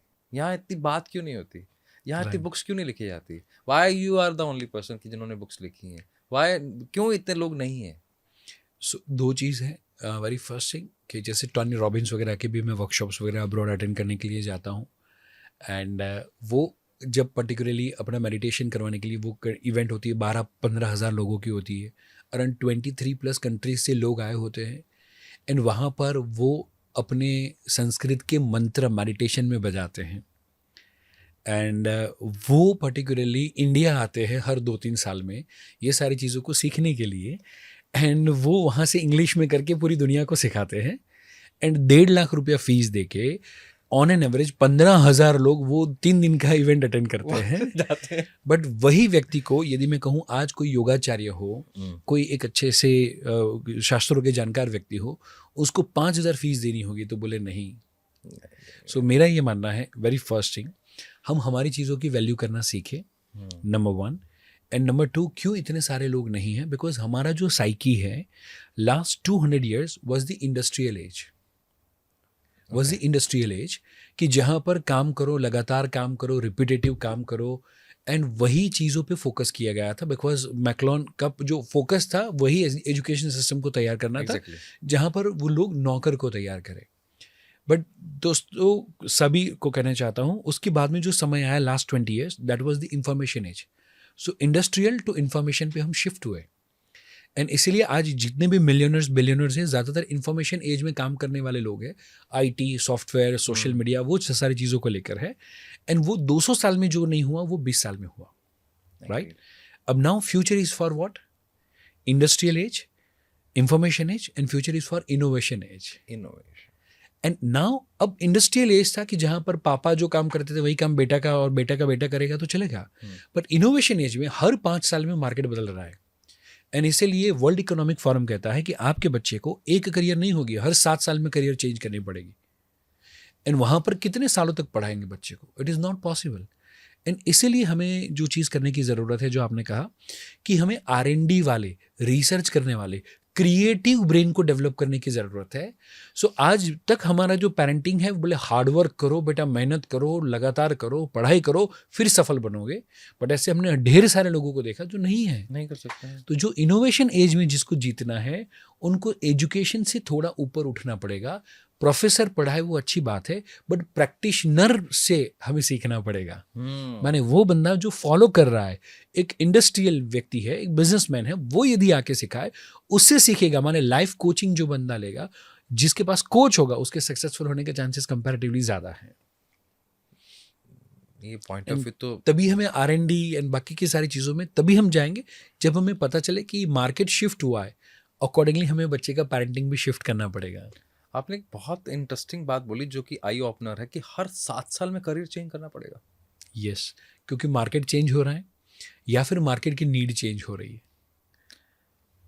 एंड आपको जान के हैरानी होगी, आपके आसपास में जो भी फ़ोन, जो भी टैबलेट, जो भी सारी चीज़ें आप यूज़ कर रहे हो, वो तो एवरी ईयर चेंज हो रही है। हाँ, बिल्कुल हो रही है सर, राइट? तो यही चीज़ को, यदि जिस चीज़ के हम क्लाइंट हैं, वैसा क्रिएटर यदि हमें बनना है, क्योंकि मुझे दुख होता है, अच्छी बात यह है कि सारे बड़ी बड़ी कंपनीज के CEOs इंडियन हैं, वो अच्छी बात है। बट वही सबसे दुख की बात है कि कोई इंडियन इंडिया में रहते हुए गूगल नहीं बना सकता, या नहीं बनाने के बारे में सोचता, या माइक्रोसॉफ्ट के बारे में नहीं सोचता, या ऐसी बड़ी बड़ी कंपनी बनाने के बारे में नहीं सोचता, क्योंकि वो माइंडसेट डेवलप नहीं हुआ है। ब्लेम गेम है ना सर, सरकार नहीं करने देती, परिवार का सपोर्ट नहीं है, हम पहले ही इस चक्करों में पड़ जाते हैं। 100%। मतलब बहुत सारी चीज़ें ना सर, एक एक डॉट कनेक्टेड है भी। अगर आपका अर्ली ईयर्स में बिलीफ सिस्टम नहीं बना, तो आपके पास R&D वाला ब्रेन ही नहीं है। अब आप सोचो, जिसकी पेरेंटिंग ऐसी हुई है, अल्टीमेटली कौन से देश में रह रहे हो आप? उस देश में जहाँ पे पेरेंटिंग ये हो रही है कि आपको नौकरी करनी है। आप जो सिस्टम, एजुकेशन सिस्टम को ब्लेम कर लो, पेरेंटिंग का कोई लेना देना था नहीं उससे कोई। राइट। तो उससे हमारी इकोनॉमी पर तो हिट पड़ा 100%। तो फिर आप जिस देश को लेकर बाहर भाग रहे हो, कि आपको लगता है कि बाहर के देश में ज़्यादा कंफर्ट है, and in fact because of that wrong environment, जितनी भी अच्छी टैलेंट है वो इंडिया के बाहर ही चले जाएंगे। सो ब्रेन ड्रेन होगा ही होगा। और सर ये चाहे माने नहीं माने, बाहर फिर रेसिज्म झेलते हैं, क्योंकि आप किसी के घर में जा रहे हो 100% और उनकी नौकरी ले रहे हैं, तो उसको कैसे अच्छा लगेगा? और ऊपर से भी ज़्यादा मेहनत करके उनके बॉस बन के बैठ रहे हो। हाँ, तो डेफिनेटली डिफिकल्ट है 100%। मतलब बहुत सारी चीज़ें ना ऐसी लगता है कि बेसिक्स पे काम करना पड़ेगा, मतलब बैक टू बेसिक्स हो गया ये। राइट। एंड इसलिए यदि जब आपने बेसिक्स की बात करी है, तो मैं आपको कहना चाहता हूँ, पहले जब भी ये अंग्रेज़ों की जो सिस्टम है वो नहीं आई थी, तब तक हमने क्या किया, साइंस, कॉमर्स, आर्ट्स तीनों को अलग कर दिया। जब भी राजा रजवाड़ा और जो हमारी आश्रम व्यवस्था, गुरुकुल व्यवस्था, मुझे लगता है शायद वो यदि वापस आ जाए तो सबसे बेस्ट है। एंड उसके लिए सारे पेरेंट्स को मिलके वो चीज़ की डिमांड करनी पड़ेगी। Exactly. स्कूल क्या प्रोवाइड करेंगे, जो पेरेंट्स डिमांड करेंगे। पेरेंट्स, जैसे आपने बताया आपकी वाइफ की स्कूल के लिए, बोले अपने लिखाने पे नहीं, संस्कार देने पे, वैल्यू पे, सोशल स्किल्स पे, उस पे फोकस करेंगे, लिखाने पे कम फोकस करेंगे, because that 7 years for the heart development. तो वो पेरेंट डिमांड नहीं करेंगे तो शायद स्कूल बंद करनी पड़े। बट सारे पेरेंट्स बोले कि नहीं, पहले 7 साल मेरा बच्चा लिखना नहीं चाहिए, मेरे बच्चे के अंदर अच्छे संस्कार आने चाहिए, मेरे बच्चे के अंदर अच्छे वैल्यूज होनी चाहिए, उसको जेलिसी किसी से फील नहीं होनी चाहिए, वैसा मुझे बच्चा तैयार करना है। नहीं तो वो बच्चा जो बचपन में एक साथ में एक प्लेट में खाते थे, वो बड़े होने के बाद एक फ्लैट में नहीं रह सकते।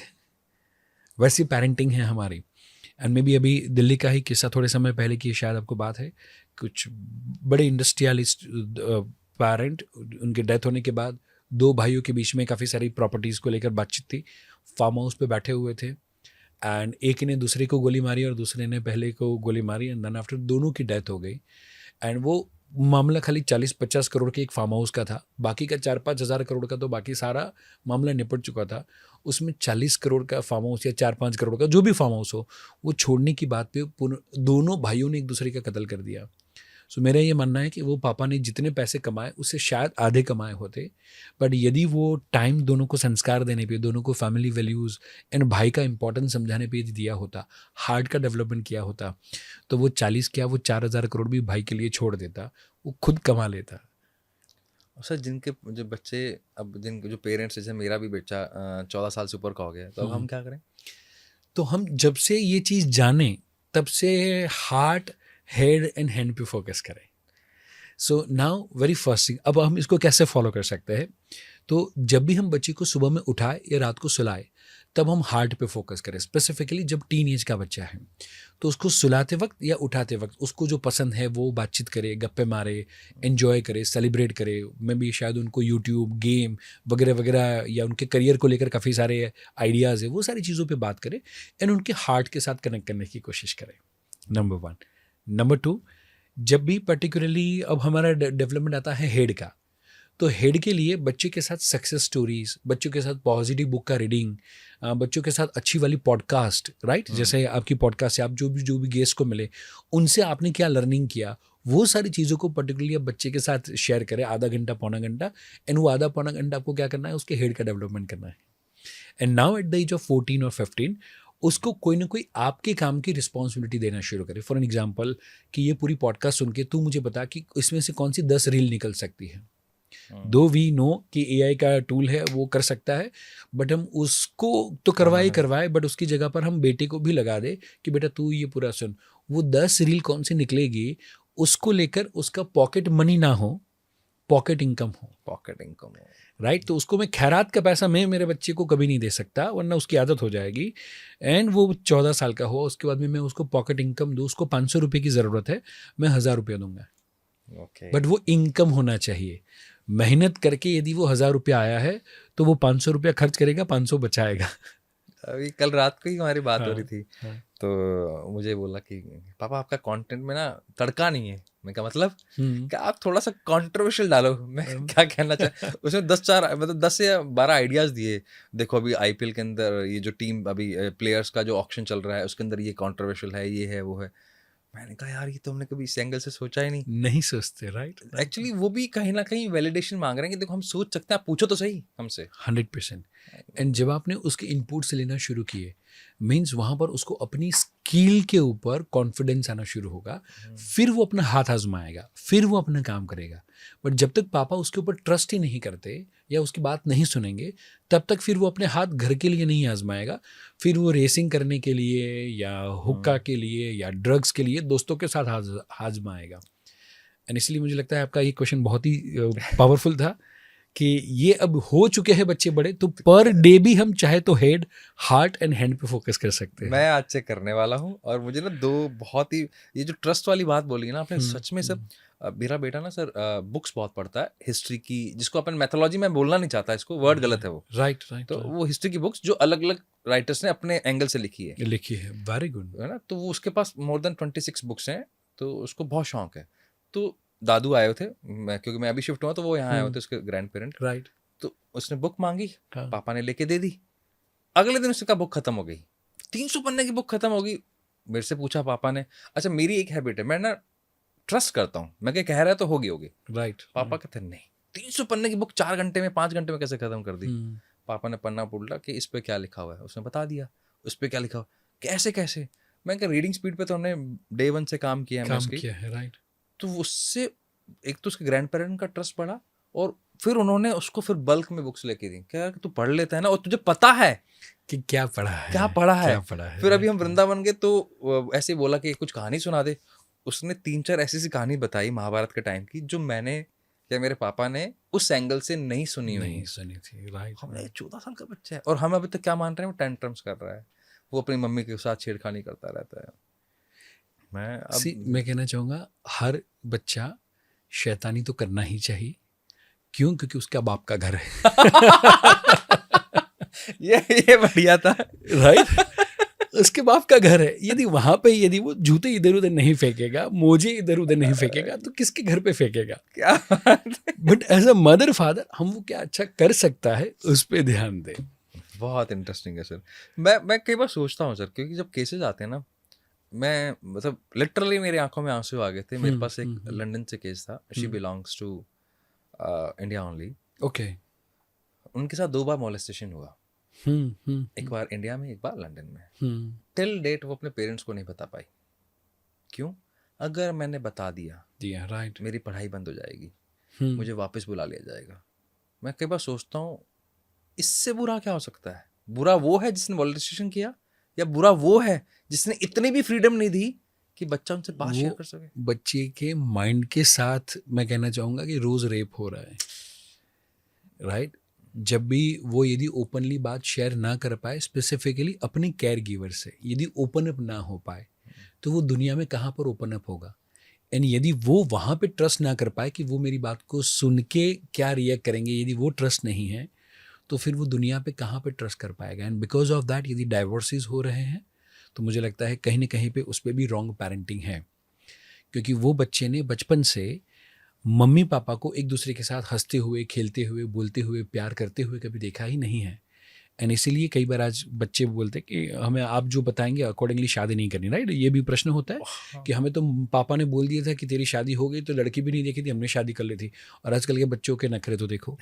मैं कहता हूँ कि वो बच्चे ने बचपन से देखा है कि आपको आपकी पसंद ही पसंद नहीं है, हाँ, तो फिर मेरी पसंद पसंद कैसे करोगे? राइट. तो as a husband, as a wife, in fact मुझे लगता है कि यदि हम एक दूसरे को रिस्पेक्ट देना शुरू करें, हम एक दूसरे को प्यार से बोलना या बात करना शुरू करें, और हम दिन का जो शेयरिंग है, या इनफैक्ट बच्चा देखना चाहिए कि मम्मी पापा जादू की झप्पी करते हैं, एक दूसरे का हाथ पकड़ के वॉक पे जाते हैं. एंड यदि वो बच्चा ऐसा देखता है, तो वो बच्चा बड़ा होने के बाद ऐसा ही बोलेगा कि आप दोनों का स्ट्रॉन्ग बॉन्ड हमने इतना ज़्यादा अच्छे से देखा हुआ है कि पापा या मम्मा आप ही मेरे लिए, जो भी मेरा जीवन साथी है वो ढूंढ लेना. उतना वो ट्रस्ट करता होगा अपने पेरेंट को. सर ये डिफरेंट एंगल है, ये सोचना चाहिए बिल्कुल। एक्चुअली हम जो कर रहे हैं वो डिफरेंट एंगल है. यही होना चाहिए, यही होना चाहिए. हाँ, ये भी बात भी ठीक है। मैं तो सारी ना, मेरे दिमाग में ना बहुत सारे ऐसी चीजें आ रही हैं, कौन कौन से केसेस आए थे, क्या हुआ था, किनसे बात हुई थी, क्योंकि हमारा नॉर्मली काम यही पड़ता है, तो पर हमें लगता है यार अब उसके रूट कॉज को क्यों नहीं ठीक करते। हमारे पास वही जो हम बैक ऑफ द स्टेज बात कि हमारे पास रिपेयर होने के लिए आते हैं, क्यों तब नहीं आते जब सही तरह से उनका। तभी आजकल sir, if I am not wrong, गर्भाधान संस्कार पे कितनी बात हो रही है, राइट. कितना लॉजिकल है वो, 100%.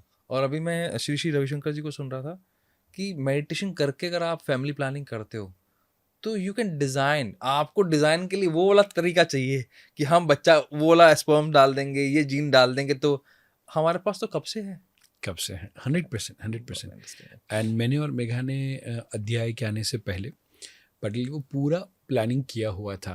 ओके। मेडिटेशन में भी, हवन में भी, जो जो भी प्रोसेस होती है वो सारी चीज़ें फॉलो करके, जैसे हम खाना खाने से पहले भी मेन्यू देखते हैं और उसमें से कौन सा चीज़ पसंद आएगा उसका ऑर्डर करते हैं। रेंडमली कुछ भी जो अच्छा लगे दे दो, ऐसा कभी नहीं करते। तो हमें यूनिवर्स से जब ऐसा बच्चा चाहिए, ऐसी सोल चाहिए जो हमारे साथ रहने वाली है, हम उसे बड़ा करने वाले हैं, हम उसे हमारा जो कुछ भी है वो सब कुछ देने वाले हैं। तो डोंट यू फील उसका भी हमें देखना चाहिए। एंड इसलिए मम्मी पापा को कहना चाहूँगा जो भी ये प्लानिंग कर रहे हैं, या अभी ऑलरेडी एक चाइल्ड है और एक चाइल्ड का भी प्लानिंग है, उनको बच्चे के अंदर कौन कौन सी क्वालिटी चाहिए वो सबसे पहले मम्मी पापा आधा घंटा 1 घंटा अपना मोबाइल साइड पे रख के बैठे, नोट्स लिखे कि कौन कौन सी क्वालिटी चाहिए। एंड वो क्वालिटी वाला कोई भी एक व्यक्ति या 2 व्यक्ति हो, उसकी कोई एक इमेज जनरेट करें। नाउअडेज तो अपने एआई के थ्रू वैसी इमेजिनेशन वाला व्यक्ति को हम जनरेट भी कर सकते हैं, चाइल्ड को क्रिएट भी कर सकते हैं। एंड वो फोटो को मम्मी पापा रोज देखें। एंड जब भी वो प्यार करते हैं उससे पहले वो विजुअलाइजेशन हो एंड वो इंटेंशन हो। उसके बाद में जब वो एक दूसरे को प्यार करेंगे तो वो प्यार भी मेडिटेशन होगा। एंड बिकॉज ऑफ दैट जो सोल आएगी वो हमने जो पसंद हो वैसी सोल को ऑर्डर किया है यूनिवर्स से, तो यूनिवर्स वो प्रोवाइड करेगा ही करेगा। बिल्कुल सही। ये मतलब बिल्कुल सही कह रहे हो सर आप। ये वैसा ही तो है, अभी आप किसी को इनवाइट कर रहे हो, भाई आपके घर में अगर प्रधानमंत्री ने आना है तो आप क्या कुछ नहीं करोगे। अब आप किसी देवता को उतार रहे हो, भाई अपने तो देवता है 100%। हम अपने घर में किसको चाहते हैं, 100%। शैतान के देवता तो कम से कम उसकी तैयारी तो उस हिसाब से करो। अब ड्रग्स में लगे हुए, दारू पी के लगे हो कि हाँ चल ठीक है एक बार सेक्सी तो करना, कर लेंगे, क्या हो गया। फिर कहते हो कि ये कैसे हो गया, फिर वैसे ही होगा जैसे हो रहा है, जैसा इंटेंशन है। 100%। सर आपको क्या लगता है कि बेसिक 3 ऐसी ब्लंडर्स क्या हैं जो पेरेंट कर रहे हैं, ये तो बिल्कुल बंद कर देना चाहिए, ऐसे 3 क्या ब्लंडर्स हैं sir, if you want to share. पहली चीज बच्चे को ओवर प्रोटेक्ट करना। ओके। राइट, माने प्लांट को पानी देना चाहिए, बट यदि रोज पानी देंगे और मिट्टी गीली की गीली ही रहेगी तो वो प्लांट मर जाएगा। सेम वे बच्चे को जो समय पे जो चीज़ की ज़रूरत हो उससे ज़्यादा टॉय, उससे ज़्यादा खाना, उससे ज़्यादा सारी फैसिलिटी प्रोवाइड करना, वो बच्चों को कंपैरेटिवली डैमेज कर रहा है। Very first thing. सो बहुत ज़्यादा प्रोवाइड करना, बहुत ज़्यादा केयर करना इज़ वेरी डेंजरस। नंबर 2, बच्चों का फ्रेंड बनने की कोशिश करना। सो बच्चों का फ्रेंड नहीं बनना चाहिए, बच्चों के साथ फ्रेंडली होना चाहिए। बच्चों का फ्रेंड नहीं बनना चाहिए, फ्रेंड नहीं बनना चाहिए, फ्रेंडली बनना चाहिए। सर थोड़ा समझाओ इसको। सो फ्रेंड इज व्हाट कि जहाँ पर वो दोनों आपस में बैठ के शराब पी सकते हैं, आपस में बैठ के कोई भी इधर उधर की गाली गलौच वाली बात कर सकते हैं। बट मम्मी पापा का काम क्या है, उसको डायरेक्शन देना। सो मम्मी पापा का काम क्या है, सीट बेल्ट जैसा। मम्मी पापा का काम क्या है, हेलमेट जैसा, जिसको शायद बच्चा कभी पसंद ना करे, बट मम्मी पापा का पहला काम है बच्चे को प्रोटेक्ट करना। सो दोस्त शायद अपने दोस्त के लिए शराब का ग्लास बना के लेकर आए, बट डज इट मीन कि बेटे को लिए पापा को बना के लेके आना चाहिए? Answer is absolutely no. So वहाँ पर बच्चे के साथ उतने फ्रेंडली होना है कि बच्चा अपने सारी दिल की भड़ास से सारी बातें, सारी चीज़ें अपने साथ शेयर कर पाए। But at the very same time उसको ये मेरे पापा है या ये मेरी मदर है, उस चीज़ का रिस्पेक्ट भी हो। सो रिस्पेक्ट प्लस लव, वो दोनों चीज़ों का कॉम्बिनेशन जब होगा तब वो फ्रेंडलीनेस डेवलप होगी। सो आज में भी शायद हमारे पापा और हम कितने भी बड़े हो गए, पर फिर भी हमारे मम्मी पापा को लेकर हमारे दिल में एक रिस्पेक्ट है। सो बच्चा ओपनली बात कर सकना चाहिए, बट फिर भी उसको पता होना चाहिए कि ये मेरा बाप है। ये जो डिफरेंस है वो समहाउ आजकल मम्मी पापा नहीं रख रहे हैं, उनको पता ही नहीं है। नहीं है। वो तो उनको लगता कि दोस्त बन जाओ। अरे Yes. दोस्त मतलब, और ये वेस्टर्न कल्चर को ब्लाइंडली फॉलो कर रहे हैं, एंड बिकॉज ऑफ दैट ये जो मेटाफर है वो वहीं से आया हुआ है। बट क्योंकि वो बच्चे को पहले दिन से जब हॉस्पिटल से आता है तो मम्मी को डिस्चार्ज तभी मिलता है जब बच्चे की चाइल्ड सीट कार में हो, एंड फ्रॉम डे 1 बच्चा अपनी गोद में बैठ के, मम्मी की गोद में बैठ के हॉस्पिटल से नहीं निकलता, उसको अपनी कार सीट में बैठना होता है, तभी वो घर पे जा सकता है। तो जो बच्चे को बचपन से उस तरीके से ट्रीटमेंट दी गई है, वो बच्चा जो 10, 15, 20 दिन के बाद मम्मी पापा के साथ सोया ही नहीं है, वो बच्चे के लिए फ्रेंड बनना वो वहाँ की फिलॉसफी हो सकती है, but India and Indian culture के लिए नहीं, कि जहाँ पर शायद 5 या 7 साल तक तो बच्चा हमारे बीच में सोता है। तो वो बच्चे को कितना प्यार करते हैं वो शायद उतना जताने की ज़रूरत नहीं है। सर इसी से एक क्वेश्चन है, हाँ। कब तक बच्चों को अपने साथ सुलाना चाहिए? हम टीनेज वाले को बच्चों को साथ सुला सकते हैं? वो हस्बैंड एंड वाइफ की पर्सनल चॉइस हो सकती है, बट टेक्निकली मिनिमम 7 ईयर्स मैं रेकमेंड करूँगा। जब हार्ट का डेवलपमेंट हो रहा है तो बच्चे के अंदर ट्रस्ट वर्सेस मिसट्रस्ट हो रहा है। सो इन दैट सिचुएशन बच्चे जब रात को उठे, कोई सपना आए या कोई भी सिचुएशन में बच्चा जब उठे तो उसको लगना चाहिए कि मेरे जो केयर गिवर है मेरे लेफ्ट एंड राइट पे हैं। तब तक साइकोलॉजिकली, स्पिरिचुअली, साइंटिफिकली साथ में होना is more advisable. Then after वो हस्बैंड वाइफ एंड पेरेंट की जो चॉइस है उसके आधार पे वो डिसाइड कर सकते हैं। बट जब भी साथ में सोते हैं we need to make sure कि बच्चा कभी भी नींद में हो, हमें वैसा लगता है, बट बच्चा पेरेंट को ऑकवर्ड सिचुएशन में कभी नहीं देख लेना चाहिए। Specifically after 7, in fact not before the 7 age well, but after 7 तो वो पेरेंट को थोड़ा सा ध्यान रखना है। एग्रीड। इस पे तो सर मेरा खुद का भी एक जितने भी ऐसे बच्चे हैं जो ऑडिटरी हैं, क्योंकि आप तो सर राइट। और ऑडिटरी है, उसका सबकॉन्शियस माइंड बहुत एक्टिव है, रात को कान जल्दी सेंसिटिव हैं, और पेरेंट्स को लग रहा है कि वो सो चुका है, 2-3 बज गए हैं, चलो अपनी पर्सनल लाइफ एंजॉय कर हाँ, लेते हैं, पर लेकिन सब सुनाई देता है। फिर right. हमने हमारे पास कोविड के टाइम पे लगभग 14 केस बैक टू बैक आए थे पॉर्न एडिक्शन वाले। तो हमने जब बच्चों को टेस्ट किया तो हमें समझ में आया कि एक्चुअल में ये प्रॉब्लम है कि कोविड के टाइम पर रूम एक ही था और उनको लगा कि बच्चा सो रहा है, और उस टाइम पर उसके दिमाग में क्या, मतलब सरप्राइजिंग ये था कि बात दिमाग में आई कैसे, तो क्वेश्चन वहां उठ रहा था। तब जब हमने टेस्ट किया तो हमें पता लगा अच्छा ये इशू है। तो हाँ से आई टोटली कनेक्टेड सर। हाँ, बात तो सही है आपकी, बहुत इंटरेस्टिंग है सर ये। मतलब ये ना एक्चुअली साइंस है जिसे हमें साइंस की तरह ही लेना चाहिए, और ये उतना ही जरूरी है जिसको हम बहुत ही अंडररेटेड चल रहे हैं कि हाँ ठीक है बच्चा ही तो पालना है। 100%। तो हम एक्चुअली अपना फ्यूचर खराब कर रहे हैं, उसका तो कर ही रहे हैं, अपना भी फ्यूचर खराब कर रहे हैं, क्योंकि फिर सारी जिंदगी उसी में लगे रहेंगे, कभी वो गलत काम कर रहा होगा। 100% एग्री सर, बहुत इंटरेस्टिंग है। तो ये तो 3 चीज़ें होंगी सर, और ऐसी बेसिक जो 3 चीज़ें हैं जो हमें एटलीस्ट करनी ही करनी है, चाहे कुछ मर्जी हो जाए। हमारा पूरा ध्यान है कि टॉप से टॉप स्कूल, टॉप से टॉप कोचिंग, वो उसको साइड में रख दिया। अब कि जो परीक्षित सर बोल रहे हैं कि ये 3 चीज़ें हैं as per neuro science, as per psychology, as per shastrarth, ये तो 3 मर भी जाओ ना तो भी छोड़नी नहीं है। सो उसमें पहली चीज कहना चाहूंगा, device free dinner. Right, device free dinner. अच्छा, डिवाइस फ्री, ओके, राइट। सो जब भी, क्योंकि ब्रेकफास्ट लंच सबका शेड्यूल आज वर्किंग डे होने के कारण सबका अलग अलग होता है, बट जब भी हम घर पे होते हैं तो वो बच्चा देखना चाहिए मम्मी पापा को बातें करते हुए, गप्पे शप्पे मारते हुए, एंजॉय करते हुए।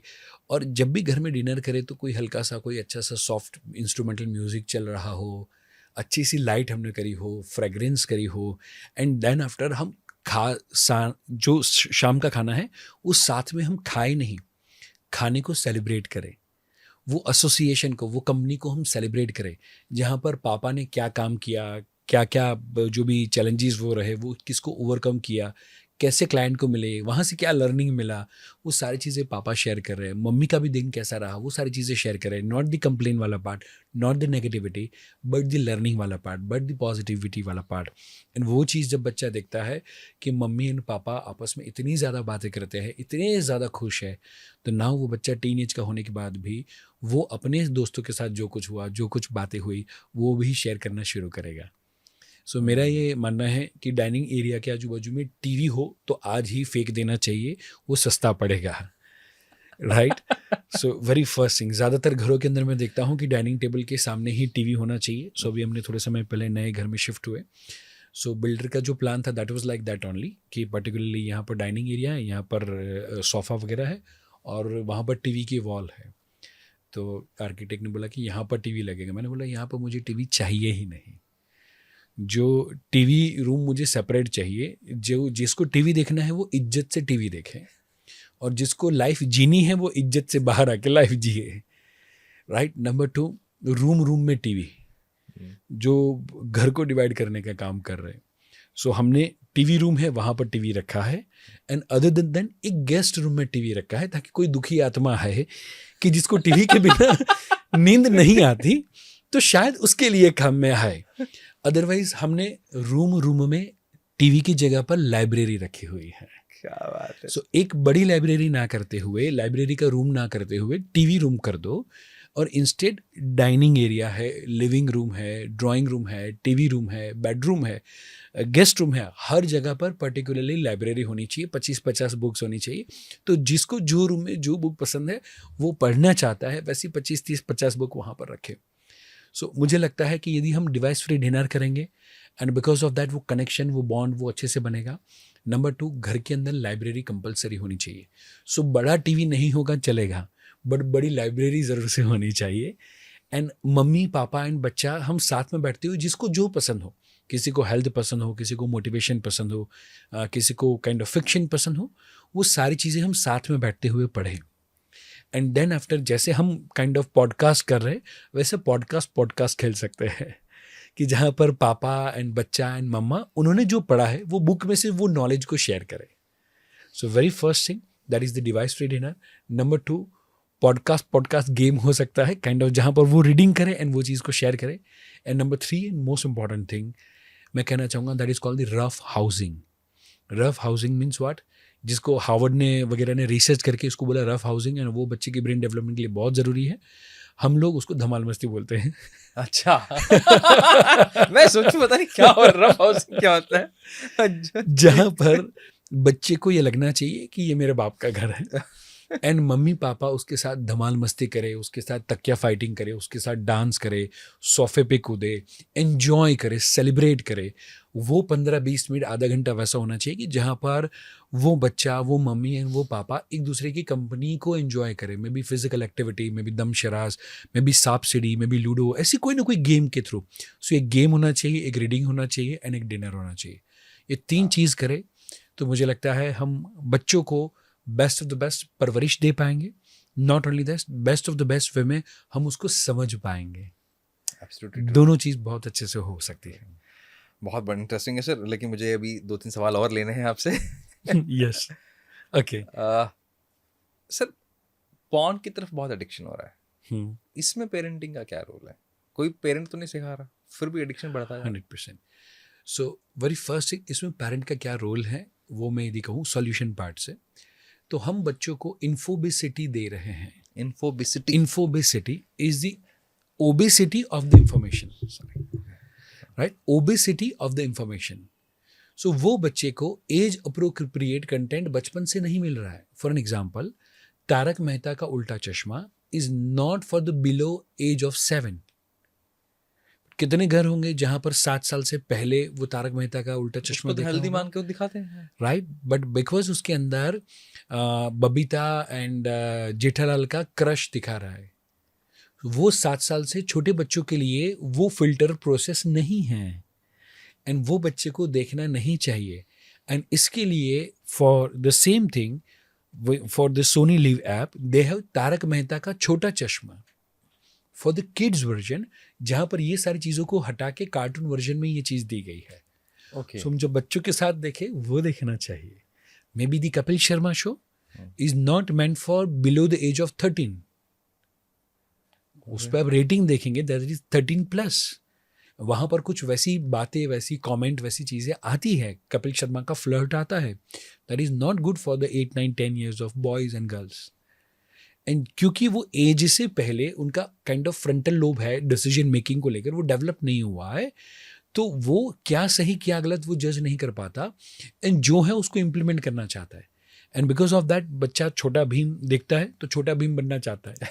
तो मैं मजाक में कहता हूँ छोटा भीम जो कहे वो बच्चा करना चाहता है, बट ये मोटा भीम जो कहे वो बच्चा नहीं करना चाहता। सही बात है, right?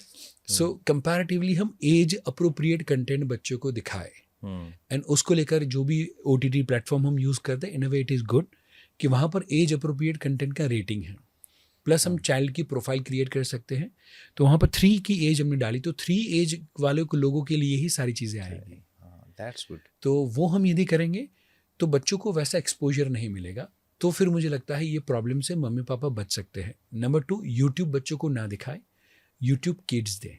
YouTube kids they, right. And साथ ही साथ में यूट्यूब भी जब भी बच्चे लेते हैं 15-16 साल के बाद में, तो कंटेंट फिल्टर होता है जी, वो हम ऑन करें और उसके बाद में हम उनको दें। एब्सोल्युटली राइट, बिल्कुल, क्योंकि आजकल लेवल तो खत्म हो गया, रोस्टिंग के अंदर वो इतना कुछ बोल जाते हैं हैं 100%। कि जो फिर वही लैंग्वेज, वो फिल्दी लैंग्वेज हमारी फिर लाइफ का पार्ट बन जाती पार्ट बन जाती है, उसको वो कूल मानते हैं। बिल्कुल मानते हैं। और इन सब चीज़ों को अगर आपसे सीखना हो कि पेरेंटिंग कैसे करनी है, क्या करना है, सिस्टम क्या है, साइकोलॉजी क्या है, तो आप इसमें खाली मतलब क्या करते हैं, तो थोड़ा सा उसमें- यस, सो जनरली दो चीज़ हो सकती है। नंबर वन, अंदर इज हमारा पेरेंटिंग कोर्स है, जहाँ पर हमारा हैप्पी पेरेंटिंग क्लब है, हम्म, जहाँ पर वो पेरेंट हिस्सा होते हुए एवरी पूरे जो सारे मॉड्यूल्स है पेरेंटिंग की, जो पूरी जर्नी है, माने बच्चा 1 साल का हो तब से लेके बच्चा 25 साल का हो तब तक के सारे प्रॉब्लम और सारे सॉल्यूशन वो कोर्स के अंदर है। ओके, एंड वो चीज़ का पार्ट बन सकते हैं। एंड वहाँ पर मैं एवरी 15 डेज सारे पार्टिसिपेंट को मिलता हूँ, and that is throughout the life. Okay, so एक पेरेंट जिसने आज कोर्स लिया हुआ है, वो भी बच्चा 5 साल का है, हम्म। पर मे भी शायद बच्चा 20 साल का हुआ तो प्रॉब्लम अलग होंगे, चैलेंज अलग होंगे। So I am there for them for lifetime every 15 days, and that is my commitment. Okay, वाह, एंड नंबर टू, यदि वो कोर्स का हिस्सा होना है तो उसके लिए फ्री वेबिनार भी है।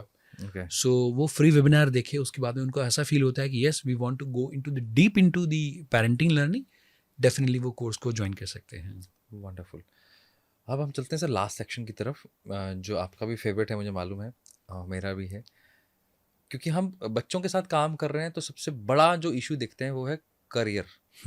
करियर स्ट्रीम पिक करते वक्त बहुत बड़ी गलतियां होती हैं, और काउंसलिंग को हम लोग ऐसे मानते हैं जैसे पता नहीं कितने बड़ा अपराध कर दिया हो, पता नहीं कितने गिल्ट में है। अब ठीक है 2-3 सालों में कुछ चीज़ें चेंज हुई हैं, चेंज हुआ है। अदरवाइज पहले तो लेबल्स लग जाते थे, पागल, बेवकूफ, मतलब क्या जरूरत है, इससे अच्छा तो मैं तेरे को दवाई बता देता हूँ, दारू पी एकदम में ठीक हो जाएगा, है ना।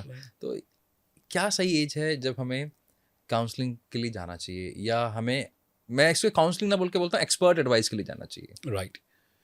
सो एक्चुअली करियर का जो प्लानिंग जो हमने देखा था, career planning, career selection and career management, जी, तो शास्त्रों के अनुसार 10 साल की age is the perfect age, जहाँ पर बच्चों का कमर्शियल ब्रेन डेवलप होना चाहिए। Okay, and for that reason हमें करियर प्लानिंग की शुरुआत 10 साल की एज से करनी शुरू करनी चाहिए। 15 और 16 is for career selection. Okay, maximum parents क्या करते हैं, अभी तो बच्चा छोटा है, 10th की एग्जाम देगा बाद में देखेंगे, बट तब आप देखेंगे नहीं, तब आपके पास जो दिखेगा वही आप सिलेक्ट करेंगे। वो सिलेक्शन का फेज है, वो प्लानिंग का फेज नहीं है। Absolutely right. सो हमें वो 5 से 6 साल बच्चों के करियर की प्लानिंग के लिए देने चाहिए, फिर हम सिलेक्शन पे जाएं, और फिर वो जब सिलेक्शन पे बच्चे आगे बढ़े एंड 20 साल का फेज आता है, तब होना चाहिए करियर मैनेजमेंट। तो वो एज वाइज मैंने बच्चा एटलीस्ट 8, 9 या 10 साल का हो, तब late by late career counselling की शुरुआत हो जानी चाहिए।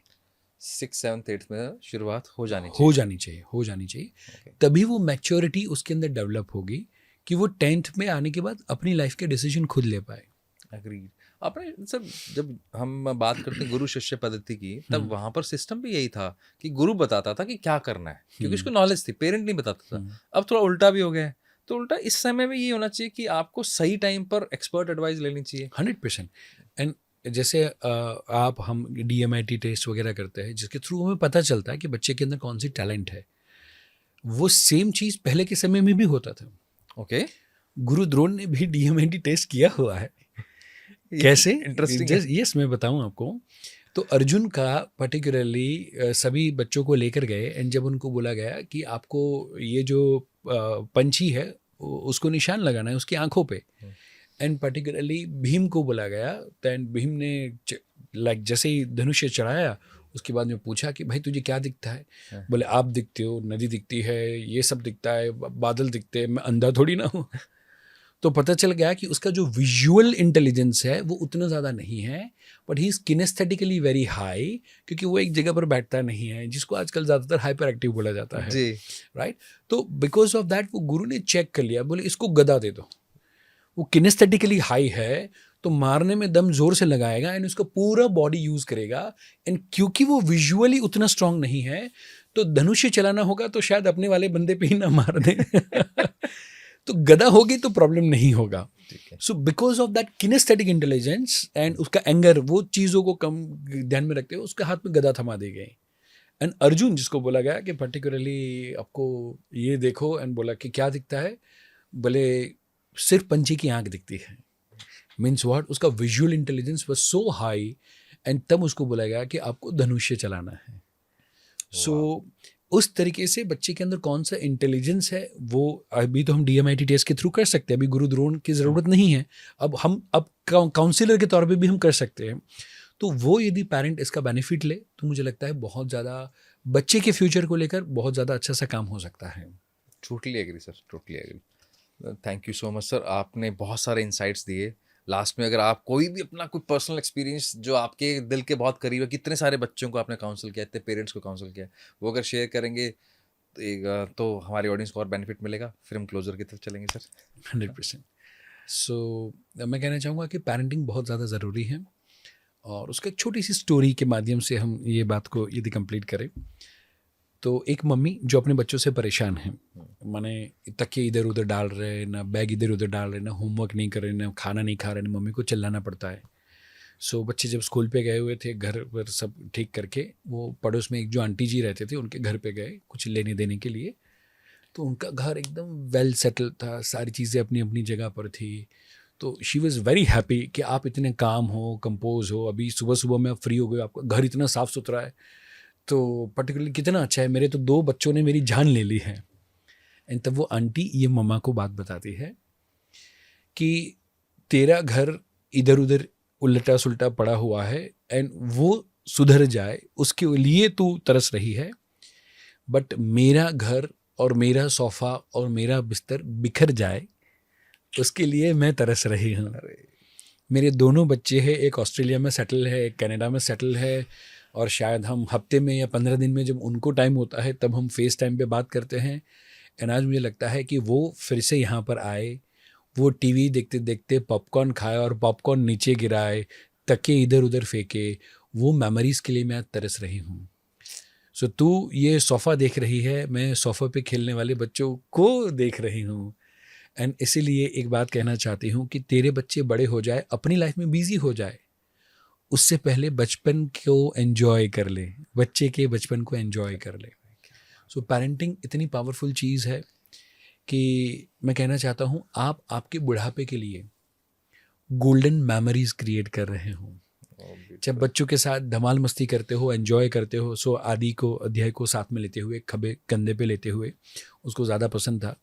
तो तकरीबन 2.5 से पौने 3 हज़ार किलोमीटर का मेरा वॉक हुआ है जंगल में या पहाड़ों में। अभी 7 साल का है तो उसको रात को 12 बजे भी कोई जंगल में छोड़ेंगे तो वो 3-4 किलोमीटर कहीं पर भी वॉक करके आ जाएगा। हम केदारनाथ पहुँचेंगे तो केदारनाथ पहुँचने के बाद उसकी ज़िद होगी कि ऊपर जो ग्लेशियर्स दिख रहा है वहाँ तक जाना है। राइट।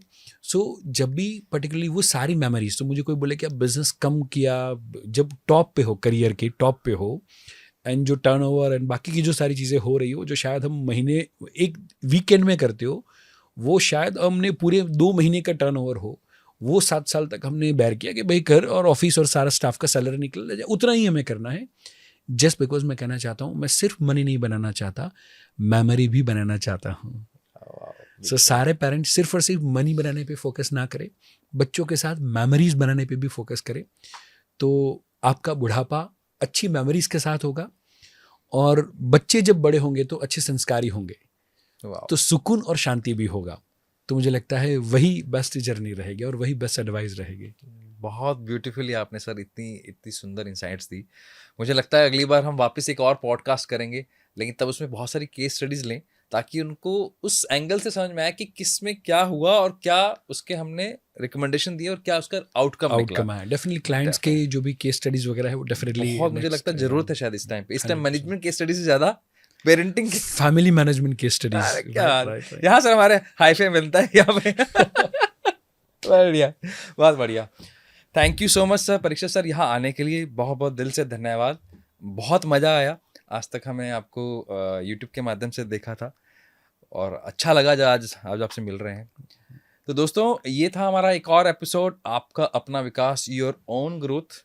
इस एपिसोड के अंदर हमने बहुत सारी इनसाइट्स शेयर करी हैं। आपको, अगर आप पेरेंट हैं तो काम का है, अगर पेरेंट बनने वाले हैं तो इसे बिना देखे अगर आप पेरेंट बन रहे हैं तो अपना नुकसान कर सकते हैं आप। अगर आप चाहते हैं केस स्टडीज़ लेके आएँ तो कमेंट बॉक्स आपके लिए है, कमेंट्स कीजिए, सब्सक्राइब कीजिए। और अगर आपको पेरेंटिंग की डीप नॉलेज चाहिए तो परीक्षित सर यूट्यूब पर अवेलेबल हैं। परीक्षित सर के फ्री वेबिनार्स भी हो रहे हैं, इंस्टाग्राम पर भी बहुत एक्टिव हैं, और मैं इनसे रिक्वेस्ट करने वाला हूँ कि हम मिलके कुछ इंस्टाग्राम लाइव भी करें, देखते हैं मान जाएंगे तो हम कर भी लेंगे। ठीक है, thank you so much, signing off, bye bye, take care.